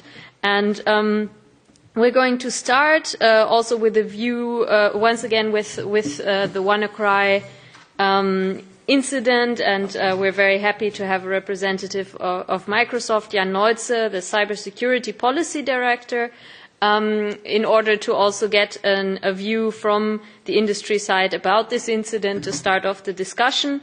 We're going to then discuss with Dr. Andreas Schmidt, who I think is on the way still. We will have his intervention once he is back. So Andreas Schmidt, IT consultant and author of Secrecy versus Openness, Internet Security, and the Limits of Open Source and Peer Production. We're then going to hear from Walter von Holst, who is an IT lawyer with the Dutch consultancy firm Mytopics, and they're specialized in IT service contracts, so really to see from the expert side, from the industry side, what could be possible ways forward. We're then going to hear from Dr. Leonie Tansev, who is a postdoctoral research associate for the PETRAS, Internet of Things Research Hub at the University College London. She is researching, or has researched in her PhD thesis, hacking and hacktivism, and a topic that was supervised both by social sciences and engineering researchers. We're going to hear then from Linus Neumann, who is spokesperson for the Chaos Computer Club in Berlin, Europe's largest hacker association. And he is also in his day job an IT security specialist, particularly on mobile security. So we're going to kick it off with Jan Neutze, and I very much look forward to hearing from all of you. Thank you. Great. Thank you very much, Julia, Madam Chair. Thanks to the Greens EFA for having me in the Parliament today. It's terrific to be able to be here. I'd also like to thank my colleague at Microsoft who passed on the speaking opportunity to me. So that is fantastic. But it is really a pleasure to be here. And I think this actually is a very topical discussion that we have here. And what I'd like to do very briefly is to sort of structure my remarks in three categories. Give you a bit of a perspective from our view on sort of what happened with regard to the WannaCry attacks. Second, what did Microsoft do to respond to those attacks? And then third, maybe a perspective on what are some of the lessons learned, also what are some of the policy implications. And so I think as everyone is aware, on May 12, cyber criminals launched a significant ransomware attack known as WannaCry or WannaCrypt. We've been talking about this, and that attack did spread very quickly, affected about 150 countries, roughly 200,000 users and customers around the world were affected. That ransomware software charged between $300 and $600 in Bitcoin to those customers in order to have those machines unlocked. Before I get into the sort of details of the attack itself a little bit more, I wanted to provide some background on what sort of got us here to that situation as it unfolded. And as was widely reported, the attack actually leveraged exploits that were allegedly stolen from the National Security Agency in the United States. They were released to the public by a group called Shadow Brokers. And the shadow brokers had been actually leaking information that they claimed were stolen from the NSA for some months. But on April 14, they actually released a large amount of exploits, which seem to have been written around 2013. And so those included 12 vulnerabilities in a range of Microsoft products. They were extremely well crafted and effective, and also released was a series of what's sort of known as post-exploit frameworks that could be utilized after a system was originally compromised. After we reviewed those 12 vulnerabilities on the same day as shadow brokers released that information, we confirmed that we had in fact already released security updates or patches for those vulnerabilities. The latest update was in the March 14 Patch Tuesday update, which we do on a regularized cadence. Many of you are familiar with that. We call that Patch Tuesday, second Tuesday of every month. And that was for our supported products. And so customers that had enabled their automatic updates as of March 17 were therefore not at risk to this attack. Now, the challenge, of course, and we've started to touch on this, is that the cyber criminals who wrote the WannaCrypt ransomware sort of did exactly what many security experts were concerned about. They picked some of the alleged NSA exploits, bundled them together, and added their own ransomware. And when our forensic analysts looked at this, they actually sort of thought that from a technical perspective, the ransomware piece was not particularly well crafted. The problem was the sophistication of the underlying exploit, and that had a high guarantee of successful infection. And that is essentially what happened. The tools that the attackers selected were an exploit in the SMB, the server message block protocol, and it delivered that ransomware with real proficiency, which was seen and evidenced by the speed of the global propagation of that malware. As I mentioned, over 150 countries affected, over 200,000 customers. Why? How did that happen? In many cases, because customers had not installed these patches, or were using operating systems that were no longer supported, or were not running up-to-date anti-malware software. So let me briefly talk about what we did in response. And as I mentioned, we had developed patches back in March, 2 months prior to the attack, for supported products. And that support range dates back to 2006. So for products released from 2006 through March 2017, we released those patches as part of the regular patching cycle. Once the attack started to hit, and given the impact that we were seeing, we then decided to release take the extraordinary step to release a security update for products that are no longer supported, specifically Windows XP and Windows Server 2003, which were subject to the attack as well.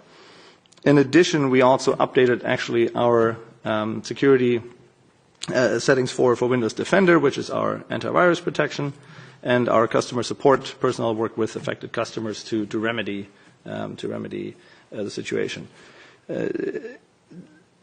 Just to come back to the point that customers that were not already infected, and really highlight the point of the importance of applying these patches, customers that weren't affected, that had been applying these measures, actually were not at risk. And this is something that I think we should talk about, kind of how can we better incentivize that. We then also try to aggregate all the technical information, both on our Microsoft Security Response Center blog, and we actually have some additional guidance on the malware itself and its protections on our Malware Protection Center. So all of that, I think, is fairly well established. I think the question is, what are some of the lessons, both for technology providers, but also for governments, policymakers, and for end users? Maybe let me start with a quote from our President and Chief Legal Officer, Brad Smith. He made it very clear in his blog that he published just a couple of days after the attack, and he said, as a technology company, we really have the first responsibility to respond and address these issues. And we do that by significantly investing in security and in cybersecurity. So at the company, we today have over 3,500 security engineers.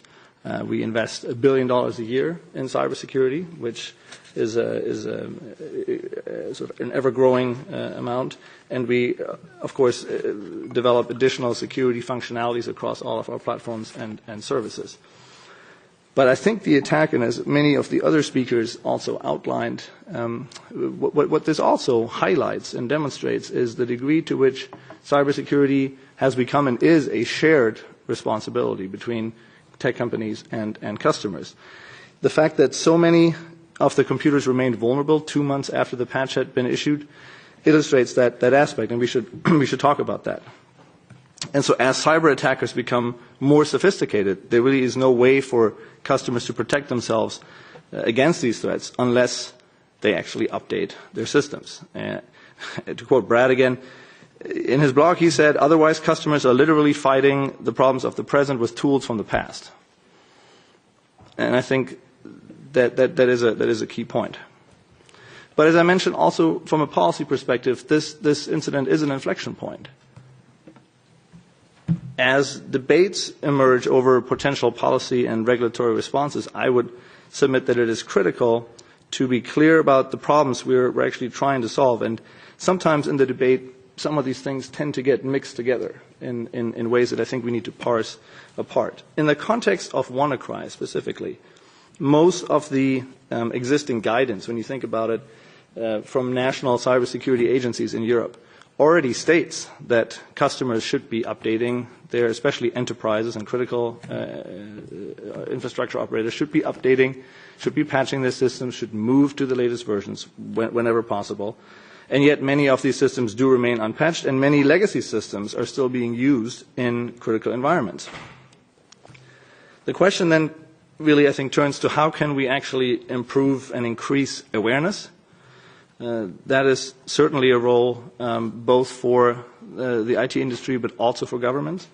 How can governments encourage, in particular, critical infrastructure providers to adopt better cybersecurity practices? And what more can software and hardware manufacturers do, particularly in the IoT environment? And this came up in the last panel. And how can governments play an effective role in that context? Now, the issue of liability has come up a few times, but I would actually submit before so we think broadly about new liability frameworks, I think there are some alternative pathways that we can explore that can actually lead to an increased level of security. And I would start with existing regulation that hasn't even fully come into effect yet. The NIS directive is a significant step in the right direction from our perspective. It took a long time to get that adopted, but it does include a line or a requirement on cybersecurity baselines, both for critical infrastructure operators as well as digital service providers. And operators failing to implement those baselines will actually face fines. And so while the challenge, though, is while member states are free to determine what those baselines will look like in detail, that was sort of the compromise that was found, it will be extremely important, I think, to actually include a sort of a sound patching process and a requirement to update on sort of a regular cadence in these baselines. So I think we have a tool there that is there in principle. The devil is in the details, as always, and I think we need to think about how can we actually advance those approaches in a way that will have a meaningful impact. Second, I think policymakers should think about additional ways to encourage security by design processes, in particular for IoT device vendors. There are existing international standards which are not well known, things like ISO 27034, if you want to look that up, which actually address some of those challenges quite well. And there are also existing industry efforts, industry consortia, like the Software Assurance Forum for Excellent in Code called SafeCode, which is a nonprofit dedicated precisely to developing and delivering more secure and reliable software and hardware. So I think looking at some of these existing principles and approaches will actually be really helpful in guiding sort of an informed debate. But the other point, I think, is something we also need to talk about, and that relates to governments having to rethink their approach to stockpiling vulnerabilities in private sector products. And some of the other speakers have said this before. From our perspective, there are a couple of ways to address this, although both are sort of naturally imperfect. On the national level, I think we need to actually encourage a discussion in Europe around adopting what's called, what's in the US, the Obama administration termed the vulnerabilities equities process, whereby you have sort of a cross-government discussion on when national security agencies should stockpile vulnerabilities versus reporting them to vendors. Our bias, of course, is that they should always report them to vendors. Though from a national security perspective, that may not always be realistic, but at least you need to have a cross-government process that makes those equities decisions so that it doesn't just lie in the hands of one particular security agency with one particular bias. And then secondly, and on that, I think the EU, in the context of this forthcoming EU cybersecurity strategy that's currently being updated, could actually issue some guidance to member states. They could. I think the EU could issue a set of principles in that direction. And then secondly, at the international level, we also need a much more robust discussion around nation states and norms of behavior in cyberspace. There is a lot of work that is going on, a lot of discussions in that space, but the problem is they remain limited to a sort of generic set of discussions at the principle level, where governments have to date only been able to agree on a few voluntary measures. In February this year, and I'll stop on that point, in February this year, Microsoft came out with a proposal for what we called a digital Geneva Convention that actually sort of took those two ideas I just mentioned, went beyond it to some degree, and really is trying to focus on protecting civilians in cyberspace in times of peace. And very much looking forward to discussing those ideas with you further. And thank you very much for your attention and your time. Thanks. Thank you very much. I think every discussion on digital issues at some point culminates on the question, do we need an international treaty? So I'm very delighted to see that we're having that discussion here as well. I now hand over to Dr. Andreas Schmidt to give us his views against IT consultant and author of Secrecy versus Openness, Internet Security and the Limits of Open Source and Peer Production. You have the floor. Thank you for the kind introduction and for having me here. The 1950s. So the nuclear future was bright back then. Waste would be taken care of. People would have said then. In 1960s, trains, probably in 1960s, planes would crash for the same reasons, but nobody really knew because nobody would investigate it. In the 1970s, we had cars driving 160 kilometers per hour without seatbelts, passengers without seatbelts. More than 10,000s of people died every year in West Germany alone. So there are times when technology yields effects that are probably not in the best interests of the public at large. But when it is a time to act, and how do we see this, and when do we decide to act? So the goal is we want to trust IT, we want to trust IoT, we want to do cool things with Internet of Things like drones, we've talked about that. If you depend on medical devices, on hearables, you want to connect it to the Internet for some reasons, because it's fun, or to your mobile phone or so, because you can do interesting things with that. But at the same time, you don't want to anyone hack into these devices and maybe blast 130 decibels of noise into your ears. Nor would you want to see live recordings of what you're listening to somewhere on the internet, on a server, or at some service provider. So how could I trust a manufacturer of IoT things to take care of my personal needs, and that they get encryption right and key management right, and that you need to implement to achieve that, when so many companies before have failed at that? The state of affairs regarding IT security is questionable, and how do we proceed? There are a multitude of regulatory options. Inspirations for regulatory options come from existing technological cases, from historic cases, from other industries, medicine, aircraft, cars, trains, and their respective integrated networks, the street systems. We can, next slide, you can divide these regulatory approaches in three categories. The first one addresses information deficits. I think you mentioned it before. Information deficits could apply to consumers. They know when a lemon car is a lemon car. For manufacturers, they know when their products are affected by security incidents or safety incidents. For researchers, they have data at hand so they can analyze these problems. And regulators, so they know what's going on specifically and are not kept in the dark. The second approach is the regulator defines standards a product has to meet, which capabilities it has to have, and also in which ways it needs to be produced. And the third approach is that a product can only be sold when it's approved and has been approved before.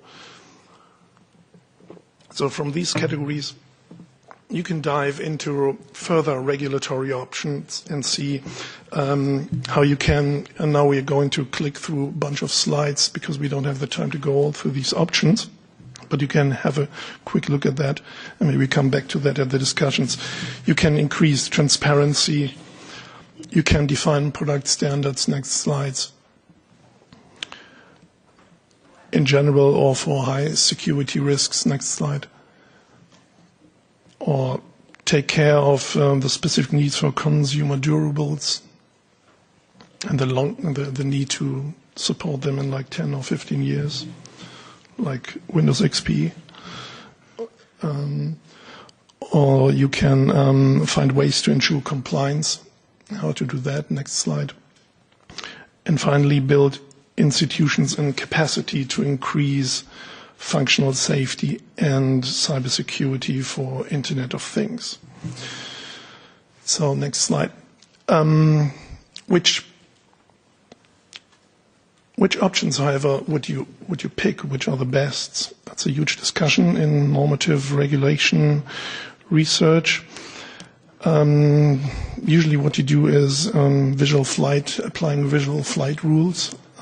So you just make sure you get the maximize expected values and avoid negative outcomes, catastrophes like inhibited innovation, economic disadvantages for some players, unfavorable redistribution.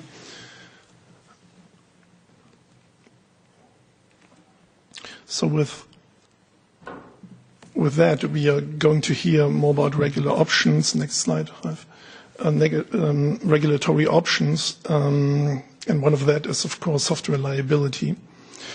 A point I'd like to mention now is here what can be called security production and monitoring networks. So that's a big term. An even more awkward term has been used in the field of drug in the pharma sector. The term is called pharmacovigilance. So they are jointly observe what is going on once a new drug has been released and is on the market. So it is kind of a multi-stakeholder effort to see is it doing okay, or do we have further complications we haven't seen before? And you have all this information coming up at from different actors in this entire medical pharma field: doctors, hospitals, patients, producers of pharmacology. So, interestingly, we have seen similar network approaches in the early internet security days. Professor Helmbrecht mentioned the Estonian case. So back then they relied on ad hoc security communities in Estonia that dealt with a problem, And these communities themselves relied on other communities like the CERT community.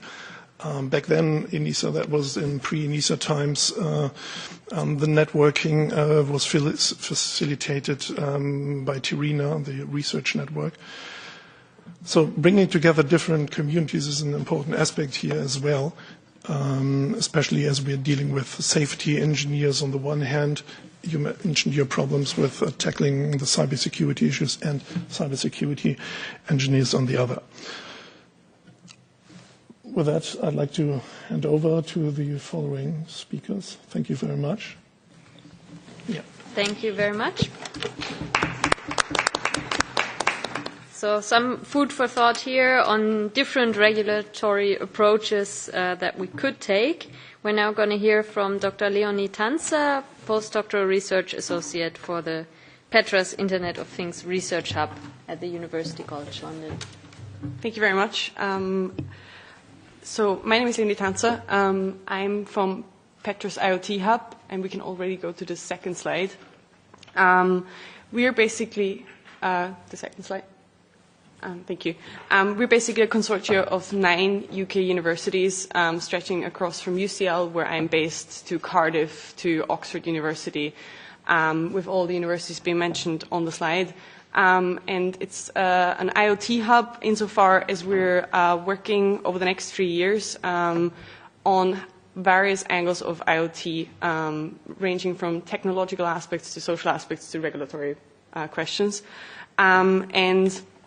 The hub is funded by EPSRC and includes also funding from industry partners. And that is an important aspect to mention, because I think, like, whereas the previous panel was mainly focused from a civil science perspective, I come from a research perspective, but have a lot of input from the industry actors we engage with. We're now engaging with more than 100 user partners. So we started off with 47, and so it has increased substantially. And I think the appetite, as it was mentioned across the board, on IoT security and privacy aspects is constantly growing. And what is interesting about our hub is that we have 5 areas that we're focusing on. That is the color-coded slides at the bottom. So we're looking at aspects like privacy and trust, which was, again, topics that we have discussed in the previous panel, safety and security, but also questions around adoption and acceptability. So what can users actually do with the IoT devices or systems, and how can you make them more incentivized and user-friendly, up till the question of how to harness economic value. The second slide. And I guess that was why I was picked for this panel, and from the standards, governance and policy research stream. So we're looking at the questions around governance aspects related to the IoT. And I think the previous panel has already put a lot of expectations on the answers to how to regulate the IoT. But I think I make this straightforward, that there are currently more questions than answers to this field. And I'm accompanied by a team with 2 principal investigators, Dr. Jason Backdock, Madeleine Carr, and my colleague Irina Brass. The next slide. I think I want to just start off, and I know I don't want to spend too much time because the previous panel has covered a lot of the aspects around the challenges, but what I think was missing at that part was that, whereas a colleague here said that they're very homogeneous, I think actually IoT is a challenge because there is a lot of heterogeneity around it. We don't speak just about one technology, we speak about multiple technologies ranging from small sensors up to massive interconnected systems when it comes to industrial IoT systems. And the other really important aspect that I want to emphasize, and it was mentioned from Professor Helmbrecht, is the supply chain question. And I think that is something that the European Union especially probably wants to focus on when it comes to the digital single market. I think and again it was mentioned earlier, but I think I want to stress it again, is the aspect that there are currently not enough security specifications for SMEs, for big vendors, on what the question is, how to implement security, but privacy aspects as well. And there's also no economic incentives insofar for them. So at this moment of time, it's similar to what happened in the 70s with cars. Building a seatbelt into a car was just a hassle, whereas nowadays people voluntarily buy cars because they're thinking it's secure, and that's a shift that we need to achieve as well. The next slide, please. I also want to just briefly touch upon, before I come, I swear to God, I will come to that, to the regulatory options around the WannaCry and the lessons learned. And I think, again, it is a shared and it's a global responsibility. And that, like, coming from the UK and having seen what the WannaCry has done to the National Health Service in the UK, it is something that needs to be addressed relatively soon. While this was not an IoT attack as such, it does show us what it will mean in the future whenever we have a fully fleshed out IoT environment stretching from the smart home to the smart city to the smart ambient environment. And I think what we need to be careful about is that there's different degrees of aspects that we need to think about when we come to regulatory option. Number one is the different degrees of system integration. So we only often look at device level, but there's so much more that comes to IoT. There's the network that needs to be secured, and there's the cloud that comes into play. So that makes like certification schemes so tricky. Okay. The other thing is the different levels of criticality. And what we mean by that in our research group is that we can talk about relatively dumb on devices like smartwatches, I have none yet, to smart cars, connected autonomous vehicles.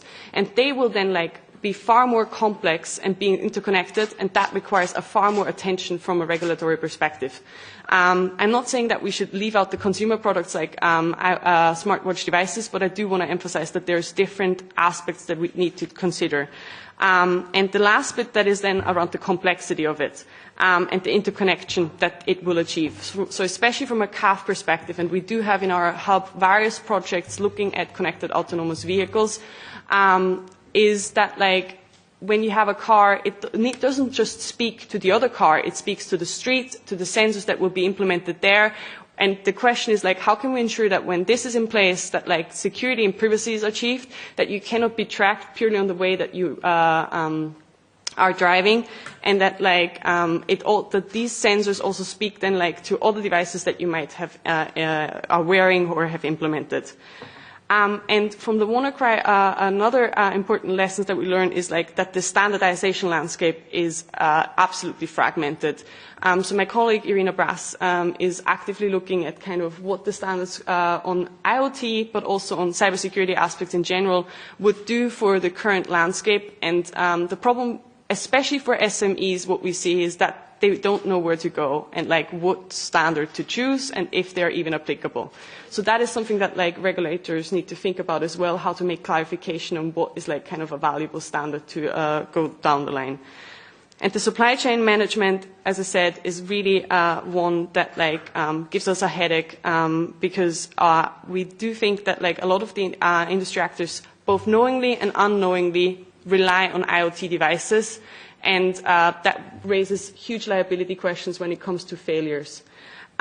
So the lessons that we basically learned therefore from the WannaCry attack is that we need to raise strong awareness, and we also have a project on cyber hygiene. What we mean with that is basically there needs to be more consumer awareness and cultural awareness, not just from consumers. I don't want to push the responsibility purely in that realm, but also for software engineers who are not often, not always, I'm not going to say it's always it's generally the case, but often not trained and focused on security aspects. So it's more about developing code, but not necessarily thinking about is it secure and does it follow privacy guidelines. So that is something that from an educational side, as societal change need to happen. And also the question of resilience was something WannaCry has made so evident. And that is something, of course, many have touched upon as well, the product liability question that comes around with that, and the patch management system. A lot of the actors we spoke to emphasize that it's relatively hard if you have a very interconnected system, especially in a hospital or the healthcare setting, and you're relying on one current source like Microsoft XP, and suddenly there's a patch, but you can't be sure that when you patch and update the software, that everything is still in place. So patch management question will definitely need to be something regulators need to have on the radar, because it is not simply the case that you can just simply update it like your laptop or your Android, because there's multiple systems connected to it that really creates difficulties for the IoT environment. And I think the zero-day aspect was also mentioned by colleagues before. So the next slide. And I guess everybody wants the regulatory options, and I'm not sure if I'm going to satisfy everyone's desire to have answers. But I think what I can certainly state is, while we teach our students in our university that there is an option, a policy option, that regulators can do nothing and just simply leave the status quo in place, I think that is not the case. That will not be, we will definitely need to have one form of, or multiple forms actually, of regulations. And the two ones that we currently that are available, as mentioned by the speaker before, are perhaps top-down measures, such as mandatory certification schemes. However, we are still also unclear what would we need to set in place at that realm. So to give you an example, in the UK, we have the UK Cyber Essentials Scheme, which is basically guidelines that anyone who would like to engage with the UK government and do business with them need to have set in place those standards that they are able to basically produce or create services or for the UK government. And that is already in place, but it is simply mandatory if you want to engage with the UK government. But this is already a step into the direction that that the UK government has set in place, that there needs to be at least these things, these 10 aspects available, and they can be certified, and companies can be certified around that. The other thing that might be something worth considering is mandatory security standards, which goes along with standardization questions, where again it will be required that not just the European Union sits on a table, but one sits in the table with stakeholders like ISO, BSI, ETSI, etc. There's other ideas floating around in the literature on regulatory options. I can address them if wanted. There's still questions around if they're actually feasible. I think at this moment of time, the two I just mentioned seem the most applicable, but we will probably see more arise as our research develops, but also as more and more researchers dip down into that area.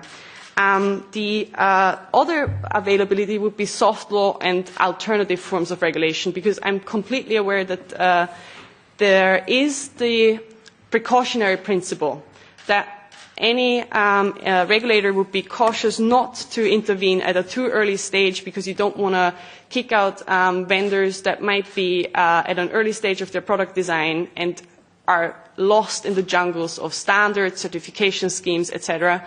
So we are aware of that, and we do want to. I felt like this was important to highlight. Nevertheless, I think then the alternative would be soft law and alternative forms of regulation, such as, for example, voluntary measures, which require public-private partnerships, as it is already taking place here with having industry partners on the desk.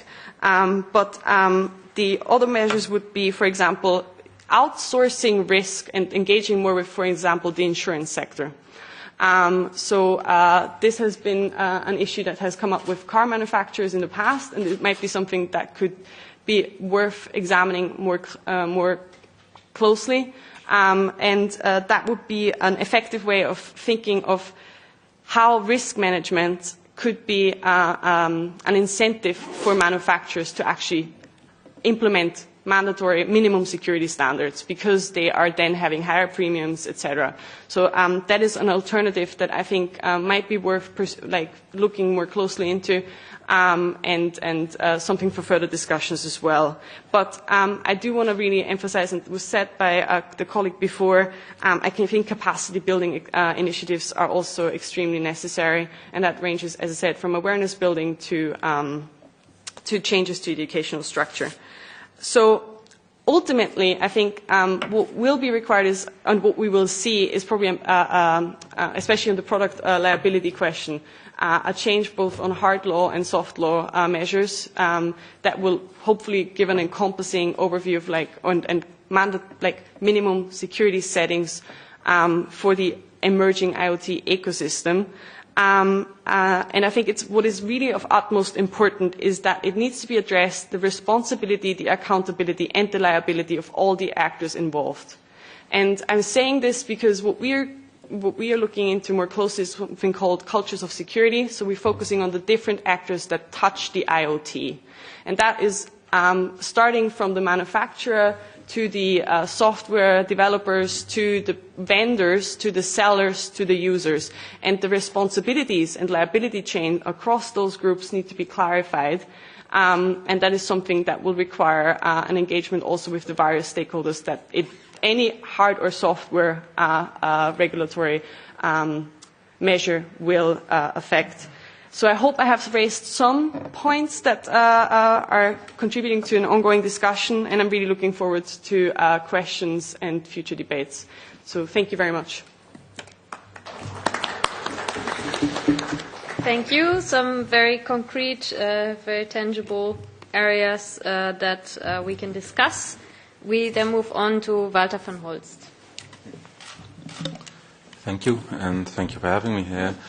A little bit of clarification on my perspective. I'm with a consultancy firm that mostly gets hired by mid-sized organizations who are faced with a large change in their IT environment.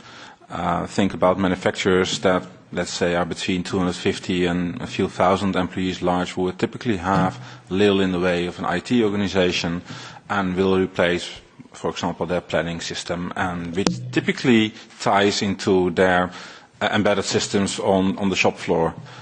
So there is an IoT element to that, but there's a lot of integration issues there. We roughly operate mostly half our clients are in the public sector, half are in the private sector. And for us, and I would like to focus a little bit on, if we're talking about product liability, and maybe, as Professor Helmbrecht mentioned, well, not literally mentioned, a duty to care for people who actually, for operators that apply IT in their environment. So, and also Jan mentioned several times, people auto-patch. The challenge you face on that side. And lastly, I would like to emphasize, my perspective is not so much from an individual citizen or a consumer perspective, because a lot of the information asymmetries that Frederike mentioned also apply to even mid-sized or even large enterprises. This is not necessarily a consumer issue. This is also an issue that is faced by a lot of other downstream users of our information technology. So with that, may I have the next slide? Leonie mentioned already several times the value chains have a typical structure or these are two very simplified examples of how a value chain for a hardware supplier looks like. Even at the chip level, there's firmware involved, there's software involved that may, especially when there's network connectivity involved, introduce vulnerabilities. Typically, the chip manufacturer will sell to a device manufacturer, will exonerate itself from any liability except liability for bodily harm. A smart device manufacturer, for example, Apple is an example of such a smart device manufacturer, will include clauses in their contracts covering product recalls, but not necessarily patches and further maintenance for the firmware involved. The device manufacturer will take several chips and incorporate them in a single product, again probably adding another layer of firmware, maybe even if it's a fairly advanced device involving an embedded OS produced by someone like Microsoft, or taking one of the other embedded OS options, and may sell it on either directly or indirectly through a value-added reseller channel, and a value-added reseller will typically incorporate such a device, again, in a more complicated, more interconnected system. And in many ways, the software stack has a different, similar setup. You typically have the large, what you sometimes call software houses like Microsoft, Oracle, and so on. You have applications developers that tend to be slightly more niche, built on further on the components provided by those, or come from an open source ecosystem. And again, typically it's implemented by a value-added reseller downstream and ends up with an end-user organization, which, if it's not cloud-oriented, typically is responsible itself for the application of maintenance to the extent available. And when you look at those value chains, there are a few interesting phenomena. The further downstream you get into those, this is very generalized, by the way, there's always exceptions, but the further downstream you get into the value chain, the life cycles tend to get longer.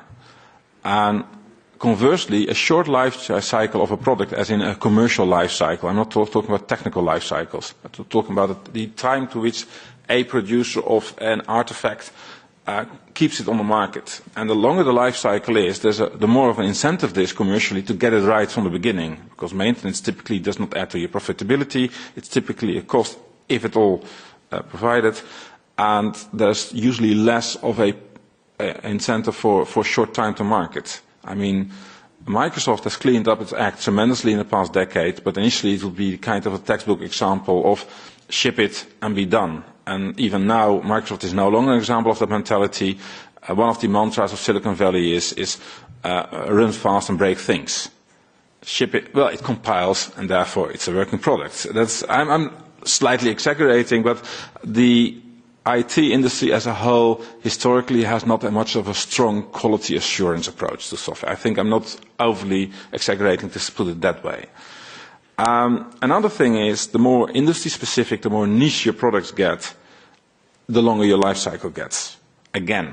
So if you take fairly generic components and incorporate them in a more specific product, you're already further down the supply chain. By nature of that already probably have in a longer life cycle situation, but the more niche you get, a much more longer life cycle. You will still run, especially when you get to manufacturing systems, that you will still run in embedded systems that are still running some flavor of Windows 98 on shop floors, because they control CNC machines, and they may or may not have network connectivity. And for the very simple reason, there is a large piece of hardware attached to it. For example, a large CNC router or a large CNC lathe, which literally is one of the most massive capital investments for that particular manufacturer. And upgrading the OS means that all the software that runs on top of it probably will break or is simply not available. And the manufacturer of that piece of equipment will say, well, yeah, I could upgrade the OS, but you could also buy just this new piece of equipment, this next generation, which does these things much better, etc. So, and there's a big tension there that having patches available for certain subsystems of your IT systems does not necessarily mean you are capable of applying those patches. So if you introduce a duty of care for people who operate the ICT systems, you may put them in an impossible position or to large destruction of capital. So that could involve one of those unintended consequences. Another bit, Leni also mentioned that the further higher up the food chain you get, you typically run into a lot more interconnections with other systems. And again, that adds another layer of complexity, including even network effects, that it simply is not necessarily possible to upgrade systems or apply patches. So, may I get the next slide? Well, I actually discussed this one already, so let's move on to the next one. So I already mentioned that there's not really an incentive in terms of current liabilities. And from my perspective, it's kind of inevitable that we'll have some product liability. I also consider it somewhat inevitable that we will have some duty to care. And I'd like to focus on some of the potential intended consequences there. Another aspect is that a vulnerability starts to exist at a place that's typically very far removed from where the actual impact will have been felt. Again, Microsoft deserves praise for the availability of patches for even discontinued products. But the question could also be asked, why were those vulnerabilities there in the first place? And there's a growing pressure on that, but the incentives are still not very much aligned, and especially in consumer products. I mean, there are lots of fly-by-night chips manufacturers in the Far East that even don't get their IPR side right, let alone security. Even manage not to fulfill the obligations under open source licenses. I mean, that's roughly the lowest bar you could meet in terms of IPR compliance. And another aspect that was not really necessarily touched upon was vulnerability disclosure. Well, in the first panel it was mentioned, the Cybercrime Convention puts a massive disincentive on vulnerability disclosure. And one topic that was not mentioned was the Wassenaar arrangement that hinders cross-border exchange of information about exploits. So together with the stockpiling by governments of zero-day vulnerabilities, you could actually consider that a very irresponsible form of disclosure. The cards are very much stacked against the end user in many ways. Can I get the next slide?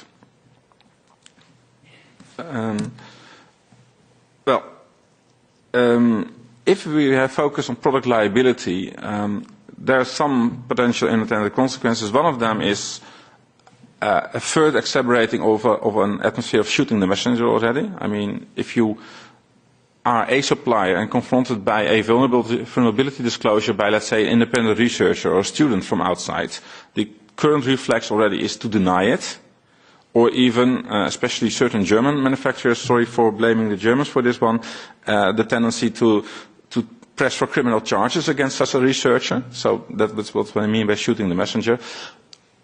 Imagine if such a supplier is now also exposed to product liability because of that vulnerability disclosure. That puts another incentive to go to the police and press for charges against an otherwise white-hat security researcher. Another thing I would touch upon is we have a growing and vibrant free and open source software ecosystem, and if we put in a mandatory product liability, that might end up in disastrous consequences for that particular ecosystem.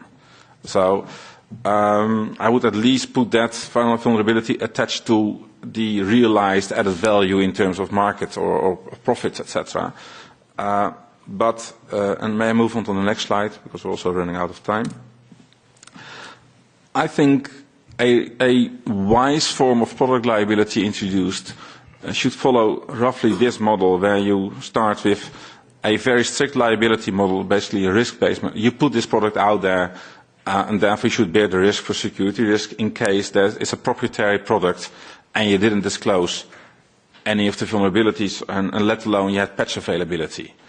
And as soon as there's a level of source code availability, so the downstream operators in the value chains can audit and, if possible, even fix it if the license allows for that.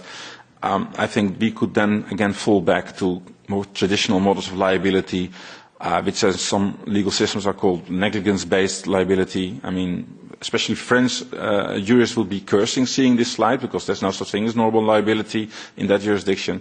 But for the sake, for simplification, what I call normal liability in the upper right-hand side of is what we currently have, a form of liability that typically can be contracted away. And this ability to contract away, I think we should not throw that out completely, but it should only be applicable in the case there are patches available, the source code is available, the source code can be fixed, or at least the downstream recipients are allowed to fix matters. And if we're talking about the duty to care, that could more or less be the inverse of this. I think a true duty to care can only be construed if there are patches available, and we're talking about systems where application of those patches do not have unwanted side consequences in other respects. So this is roughly the extent of my contribution so far. One last remark on the Geneva Convention for the cybers. I think actually that's not extreme enough. I would like to see more an equivalent of the treaty of Antarctica as a demilitarized zone on this planet for the internet. That would make much more use, because there's no possibility whatsoever in a warlike scenario to make any difference between non-combatant civilians and military operators. And again, that hits all sorts of industries, all sorts of public players. They easily become victims of any state actor activity in this respect. So, thank you. Thank you. So, some ideas on what a liability system or a development of the existing liability system might look like. And we now hand over to our last speaker, Linus Neumann of the Chaos Computer Club. Thanks a lot. So you've probably heard most ideas today, so I'm just going to try to summarize those that I like and give you a bit of a let's say, a practitioner's view on the IoT phenomenon.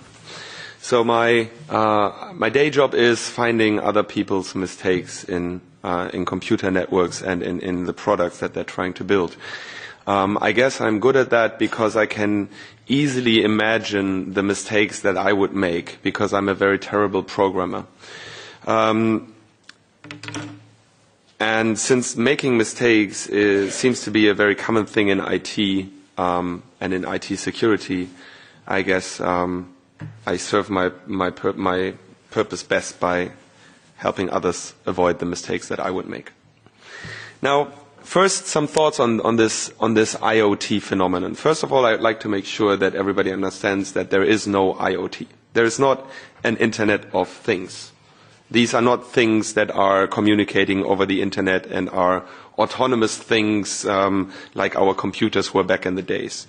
The IoT is more or less a system of sensors for the cloud. So you're not speaking to the Kayla doll, but you're talking to a cloud computer that is running a speech recognition software and sends a response to you via the Internet. You're not dictating your text to your phone or to your computer, but you're dictating it to the cloud.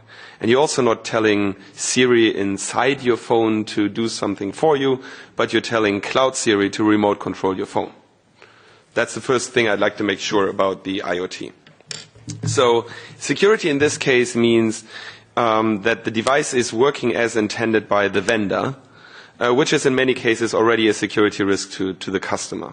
But this aspect that Frederike already touched, I'm leaving aside.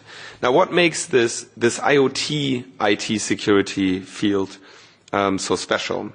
First of all, these devices have IP connectivity, which naturally makes them interesting for hackers.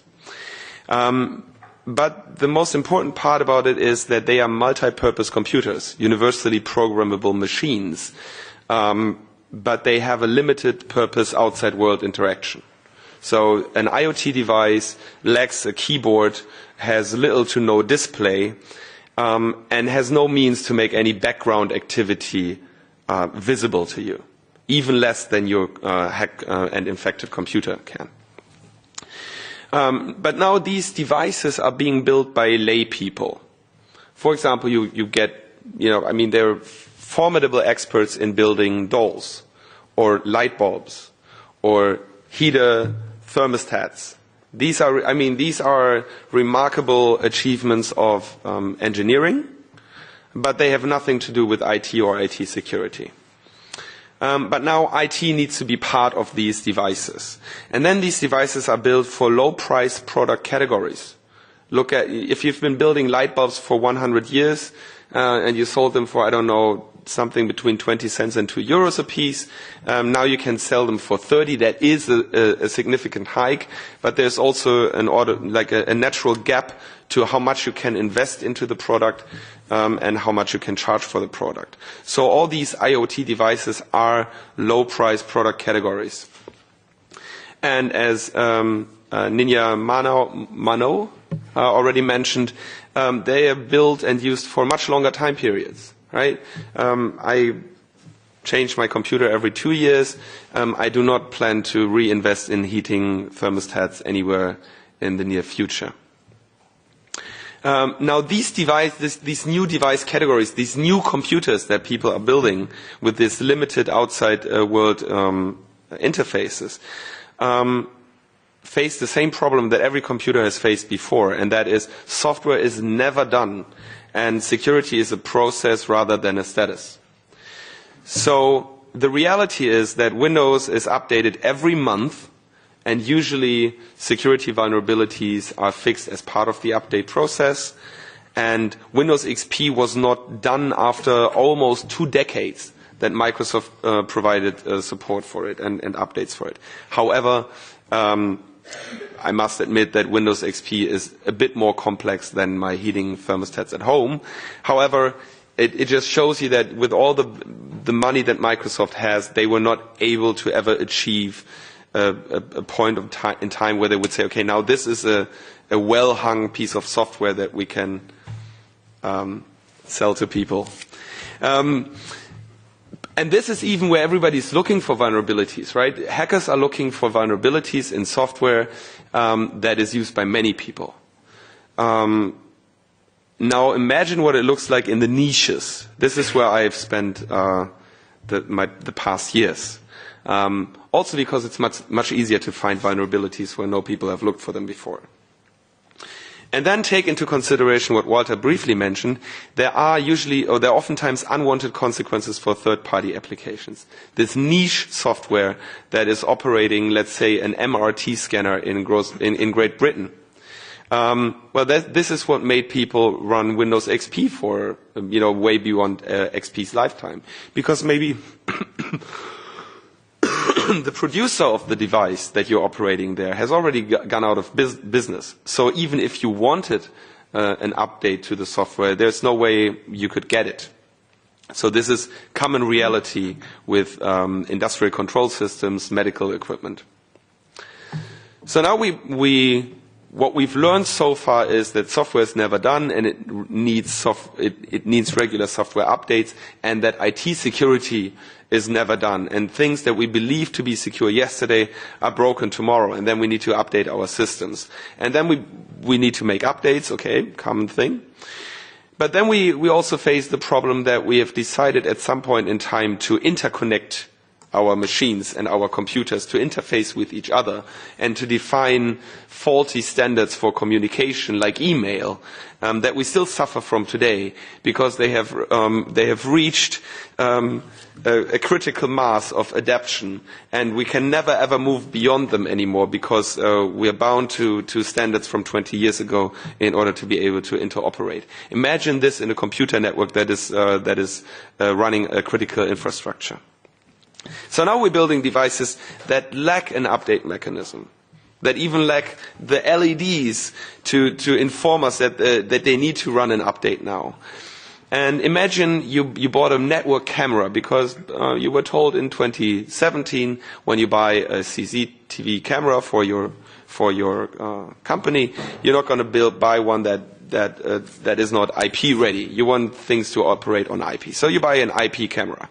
Imagine your IP security surveillance system automatically rebooting because there was a security patch available. You would be very unhappy with your vendor. So this is why oftentimes these devices do not get automated security updates. Leaving aside that you usually have some percentage of devices that just never come back up again because something goes wrong in the security update process because you didn't put enough thought into designing the update process. Another example that we heard, and that is much worse, is I think it was Frederike who showed the slide of Android. Now this is a device that's perfectly capable of communicating with us, right? It has a display and a speaker to make obnoxious noise, so it could tell us, I need an update.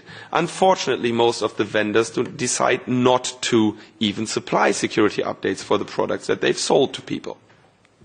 This is a significant problem, which I'm going to come back to later.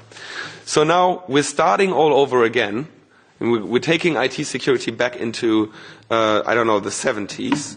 But by now, because we have built this thing called the Internet, and we decided that everything needs to be connected to it, we do not only have the significant consumer risks that come with selling these devices.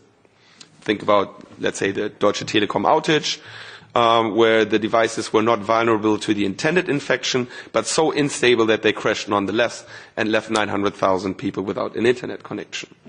Deutsche Telekom, of course, says this was like emergency shut-off to protect consumers, but that is really like an emergency lie. The products were just not stable enough, right? So they didn't have an infection vector vulnerability, but they had a denial of service vulnerability and stopped functioning.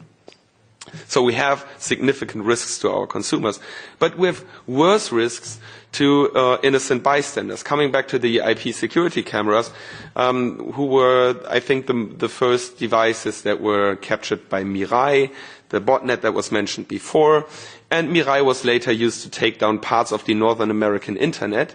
And people thought, oh wow, somebody's trying to take down the Northern American internet. It was an attack on I think, the DNS root zone or something. But as it later turned out, it was just a frustrated PlayStation user who had misconfigured their higher denial of service attack. And I guess when it comes to parts of the internet not functioning anymore, we can talk about, or we can call this a risk of, national interest. So this life cycle of this disaster is somewhere in China a camera is built. It's bought and operated in Brazil. And then this very camera and 100,000 more of it are engaging against the cyber war against, let's say, Great Britain. And as a result of which, there is no Facebook in Germany. Now, who is responsible and where can I get my money back? Curiously, the people that have the camera in their living room or wherever they decide to put it, they may not even notice that their device is a cyber warrior by now. I'm using this ridiculous term to cheer you up. Now, the consumer buys a device at a given price, expects it to function and expects it to be secure. Doesn't know what secure really means, but there was a certification sticker on it, so it must be secure. I guess we've all figured out that national regulation is pointless, and that's why we're sitting here in Brussels. Because EU regulation is definitely the bare minimum for what needs to be done. But we also need to enforce these rules abroad where the production takes place. So coming to what must be done. I mentioned before, what is secure today may not be secure tomorrow. So any certification that certifies a certain status or passing certain tests is probably as pointless as trying to regulate VW in diesel emissions. The certification may not cover everything that is relevant. But fortunately, IT security professionals are used to this and thus prepared to adapt. So we have best practices on how to operate an architecture, on how to think about the device, and how to update a device. So looking at the consumer, I think one of the first relevant warning symbols that I would, as a consumer, would mandate is a warning sign saying, warning, this device contains internet. Just like you get a warning, may contain traces of nuts on chocolate, I expect a warning symbol saying, okay, this may contain traces of Mirai. And then I expect something like a best before date or an expiration date for the product. And I think it was Frederike who mentioned that most of these devices are hybrids of a product, a piece of plastic that is sitting in my living room, but also a service that I subscribe to. So what I expect is an expiration date A regarding the piece of plastic here. How long will I receive security updates, software updates for this device? This is going to be a very handy informational sticker for cheap Android mobile phone consumers.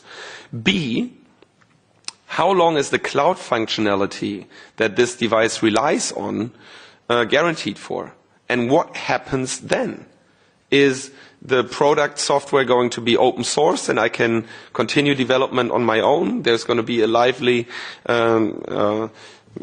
community of open source developers helping me to maintain a warm living room in 2029 with my recently bought thermostats. It's not only a question of security, but it's also a question of ecology. If I'm not going to operate devices that I cannot security update anymore. So what's going to happen after that? And of course, the cloud functionality, there is the same question there. Will the APIs be opened? Can I operate this device in a different cloud? Chances are this is not the case. Third requirement is, and that's something, okay, maybe the EU can engage in, and I have two hearts in my chest here, and that is, given the status of IoT, IT security today, we certainly need funding and joint efforts for a secure, minimalized, open source based system. Or I would prefer 2 or 3, to be honest. Because, of course, I do not like a monoculture, because to some extent it only multiplies the risk of a security vulnerability if everybody's using the same culture, the same operating system. But at the same time, there is no real heterogeneity either, because we only have heterogeneity in color, but not in quality. So 2 secure platforms to pick from would be the least to hope for at the moment, and it seems like this is not happening. So maybe funding open source platforms that can equally be taken on by the market, developed by the market, and taken care of by the market would be a good idea. But then, of course, we need dynamic security requirements. That means security requirements that are set in stone today, but you never know when they might change and how they might change. So today we may say, okay, use this encryption algorithm, but you know what? If somebody finds out this encryption algorithm is broken tomorrow, we're going to change the standard, and you're going to need to adapt to our new rules if you want to keep your product in the market. So keeping these requirements dynamic also raises the maintenance effort and cost, but it also encourages manufacturers to go beyond requirements from the very beginning. And that is usually what I criticize about certifications. Here's a certification. This is how we're going to test your car for diesel emissions. Okay, thanks. We know how to build our car now. This is not how I want IT security to function. Also, we need these dynamic security requirements for the interoperability between systems. What I see in my practice every day when I look at larger infrastructures is, okay, you need to update this machine because it's exposing a vulnerability, and we cannot use this protocol anymore because this protocol is outdated and insecure. Well, okay, I'd love to update my server here, but you need to talk to the manufacturer of the client software to this server, of which we have 25, because this server is a hub, to not use this protocol anymore. All right, so we need something like dynamic security requirements for the interoperability of different manufacturers. This is going to be a tough nut to crack. I'm trying to crack it in companies, and that's already impossible. But since you're politicians and we elect you to do the impossible, like saving the planet, I put this one on your list as well. Interestingly, though, and I sense that from this area there's going to be objections against this idea. When it comes to the field of innovation, you do not have the problem to aim at a moving target, as you just called it, right? For security, you're looking for you're looking for a fixed stick to jump over. But when it comes to innovation, you have no problems, or manufacturers have no problem to get a device from idea to market readiness within 6 months and then send it off into cyber war. So you're going to hate dynamic requirements, but I think this is how we can save the internet, in essence. And then, of course, all this needs to be tied to liability. There is a joke that's only half as funny when it's not in German, but I'm trying to recite it nonetheless. There's only 2 things that you can sell without any liability, and that's drugs and software. And at least in Germany, drug dealers and software dealers call their customers users, and nobody else does, right? So make consumers users again, and make sure that there is actual liability for software being sold. I know there is some on paper, but I've never seen anybody actually being subjected to liability and suffering for the software that they've put out into the world. Now, I like Walter's thoughts on that, and they were more elaborated than mine are here, as I'm trying to crack a couple of jokes. But the idea of software liability is already even adapted by vendors, like Deutsche Telekom. Tim Höttges is now calling for liability in IoT and software areas. And he should be the last to do that, because he has already burned his fingers with the telecom outage. But even he has realized that we cannot go much further without doing something about this. Now, open source software, of course, is a special area here, because we cannot really make, let's say, voluntary coders liable for software that is then used by larger companies. On the other hand, we cannot have open sourcing software be a fig leaf to avoid liability. So we need some kind of middle ground to say, okay, we by now consider this piece of software critical part of infrastructure. So we are issuing, let's say, EU money for security audits, as has been done before. We are offering EU money to issue bug bounties and to make sure that the basic software that we're all running on is secure and more secure by the day, and to force the vendors to be able to let people participate in the advancement of IT security, even though they have already paid for the product and will not pay again. So these are the thoughts that I and Frank Rieger, who is the other CCC spokesperson that is active in this field and speaking a lot about this, have come up with. Thanks. Thank you.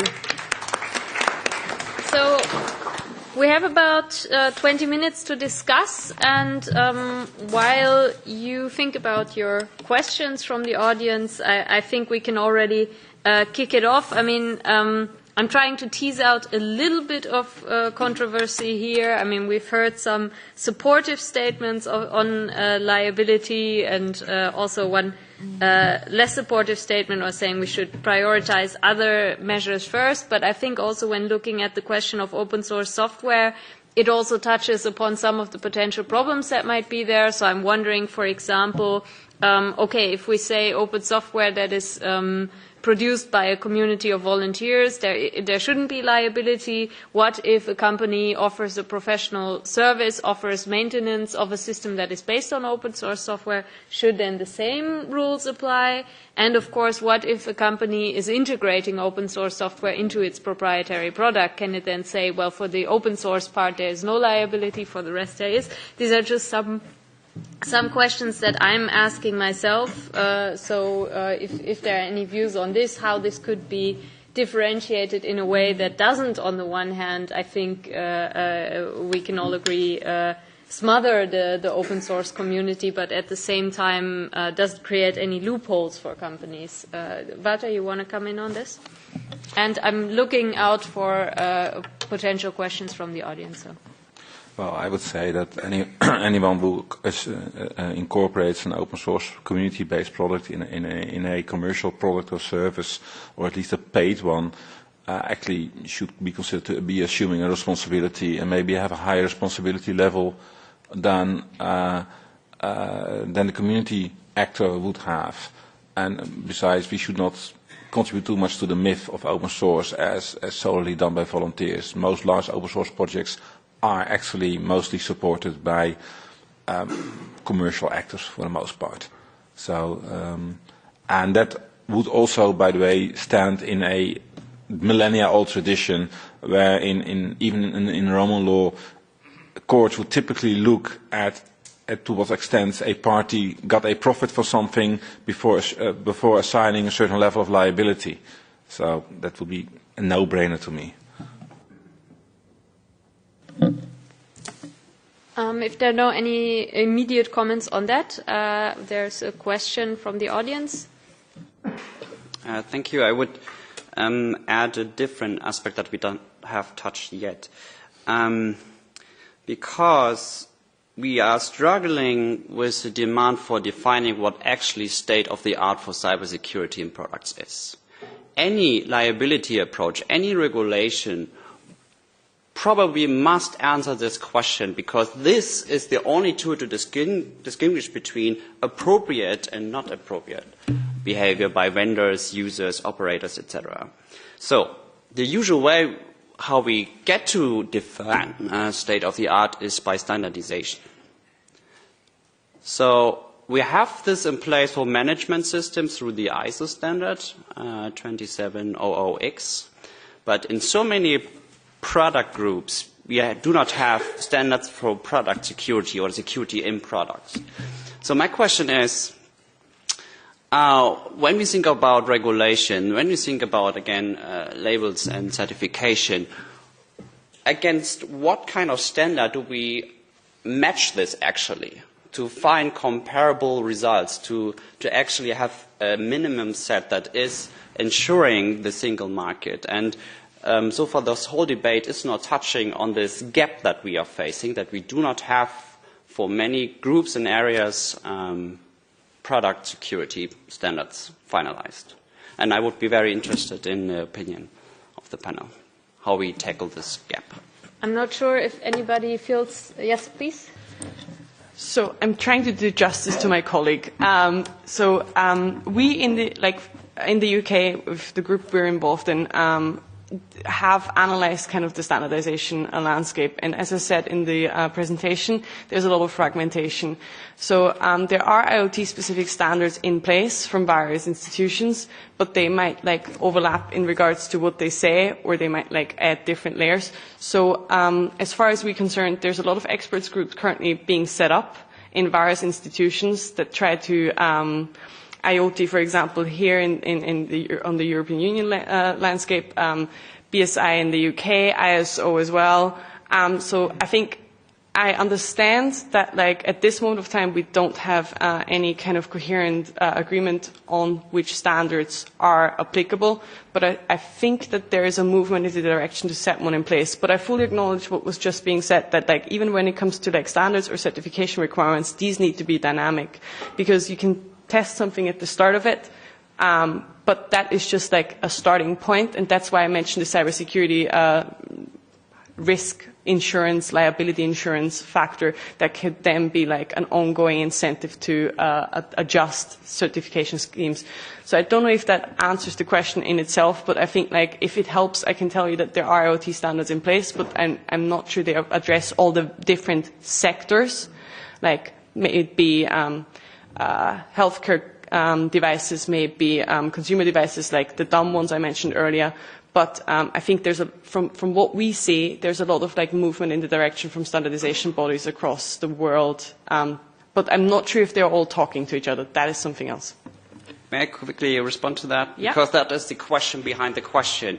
Maybe we should wait with a liability approach or regulative approach until we have the minimum set of standards in place, because otherwise it gets pretty messy.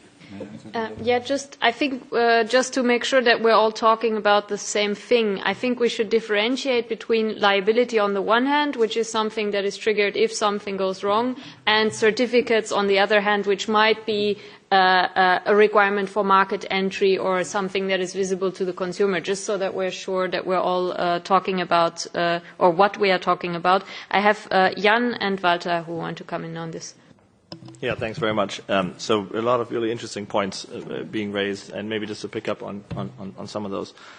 And also actually to your last comment, it is really important, I think, to just try and sort of structure these different aspects in a way that allow us to kind of think about what are the outcomes we're trying to achieve, right? And so from an IoT perspective, I agree.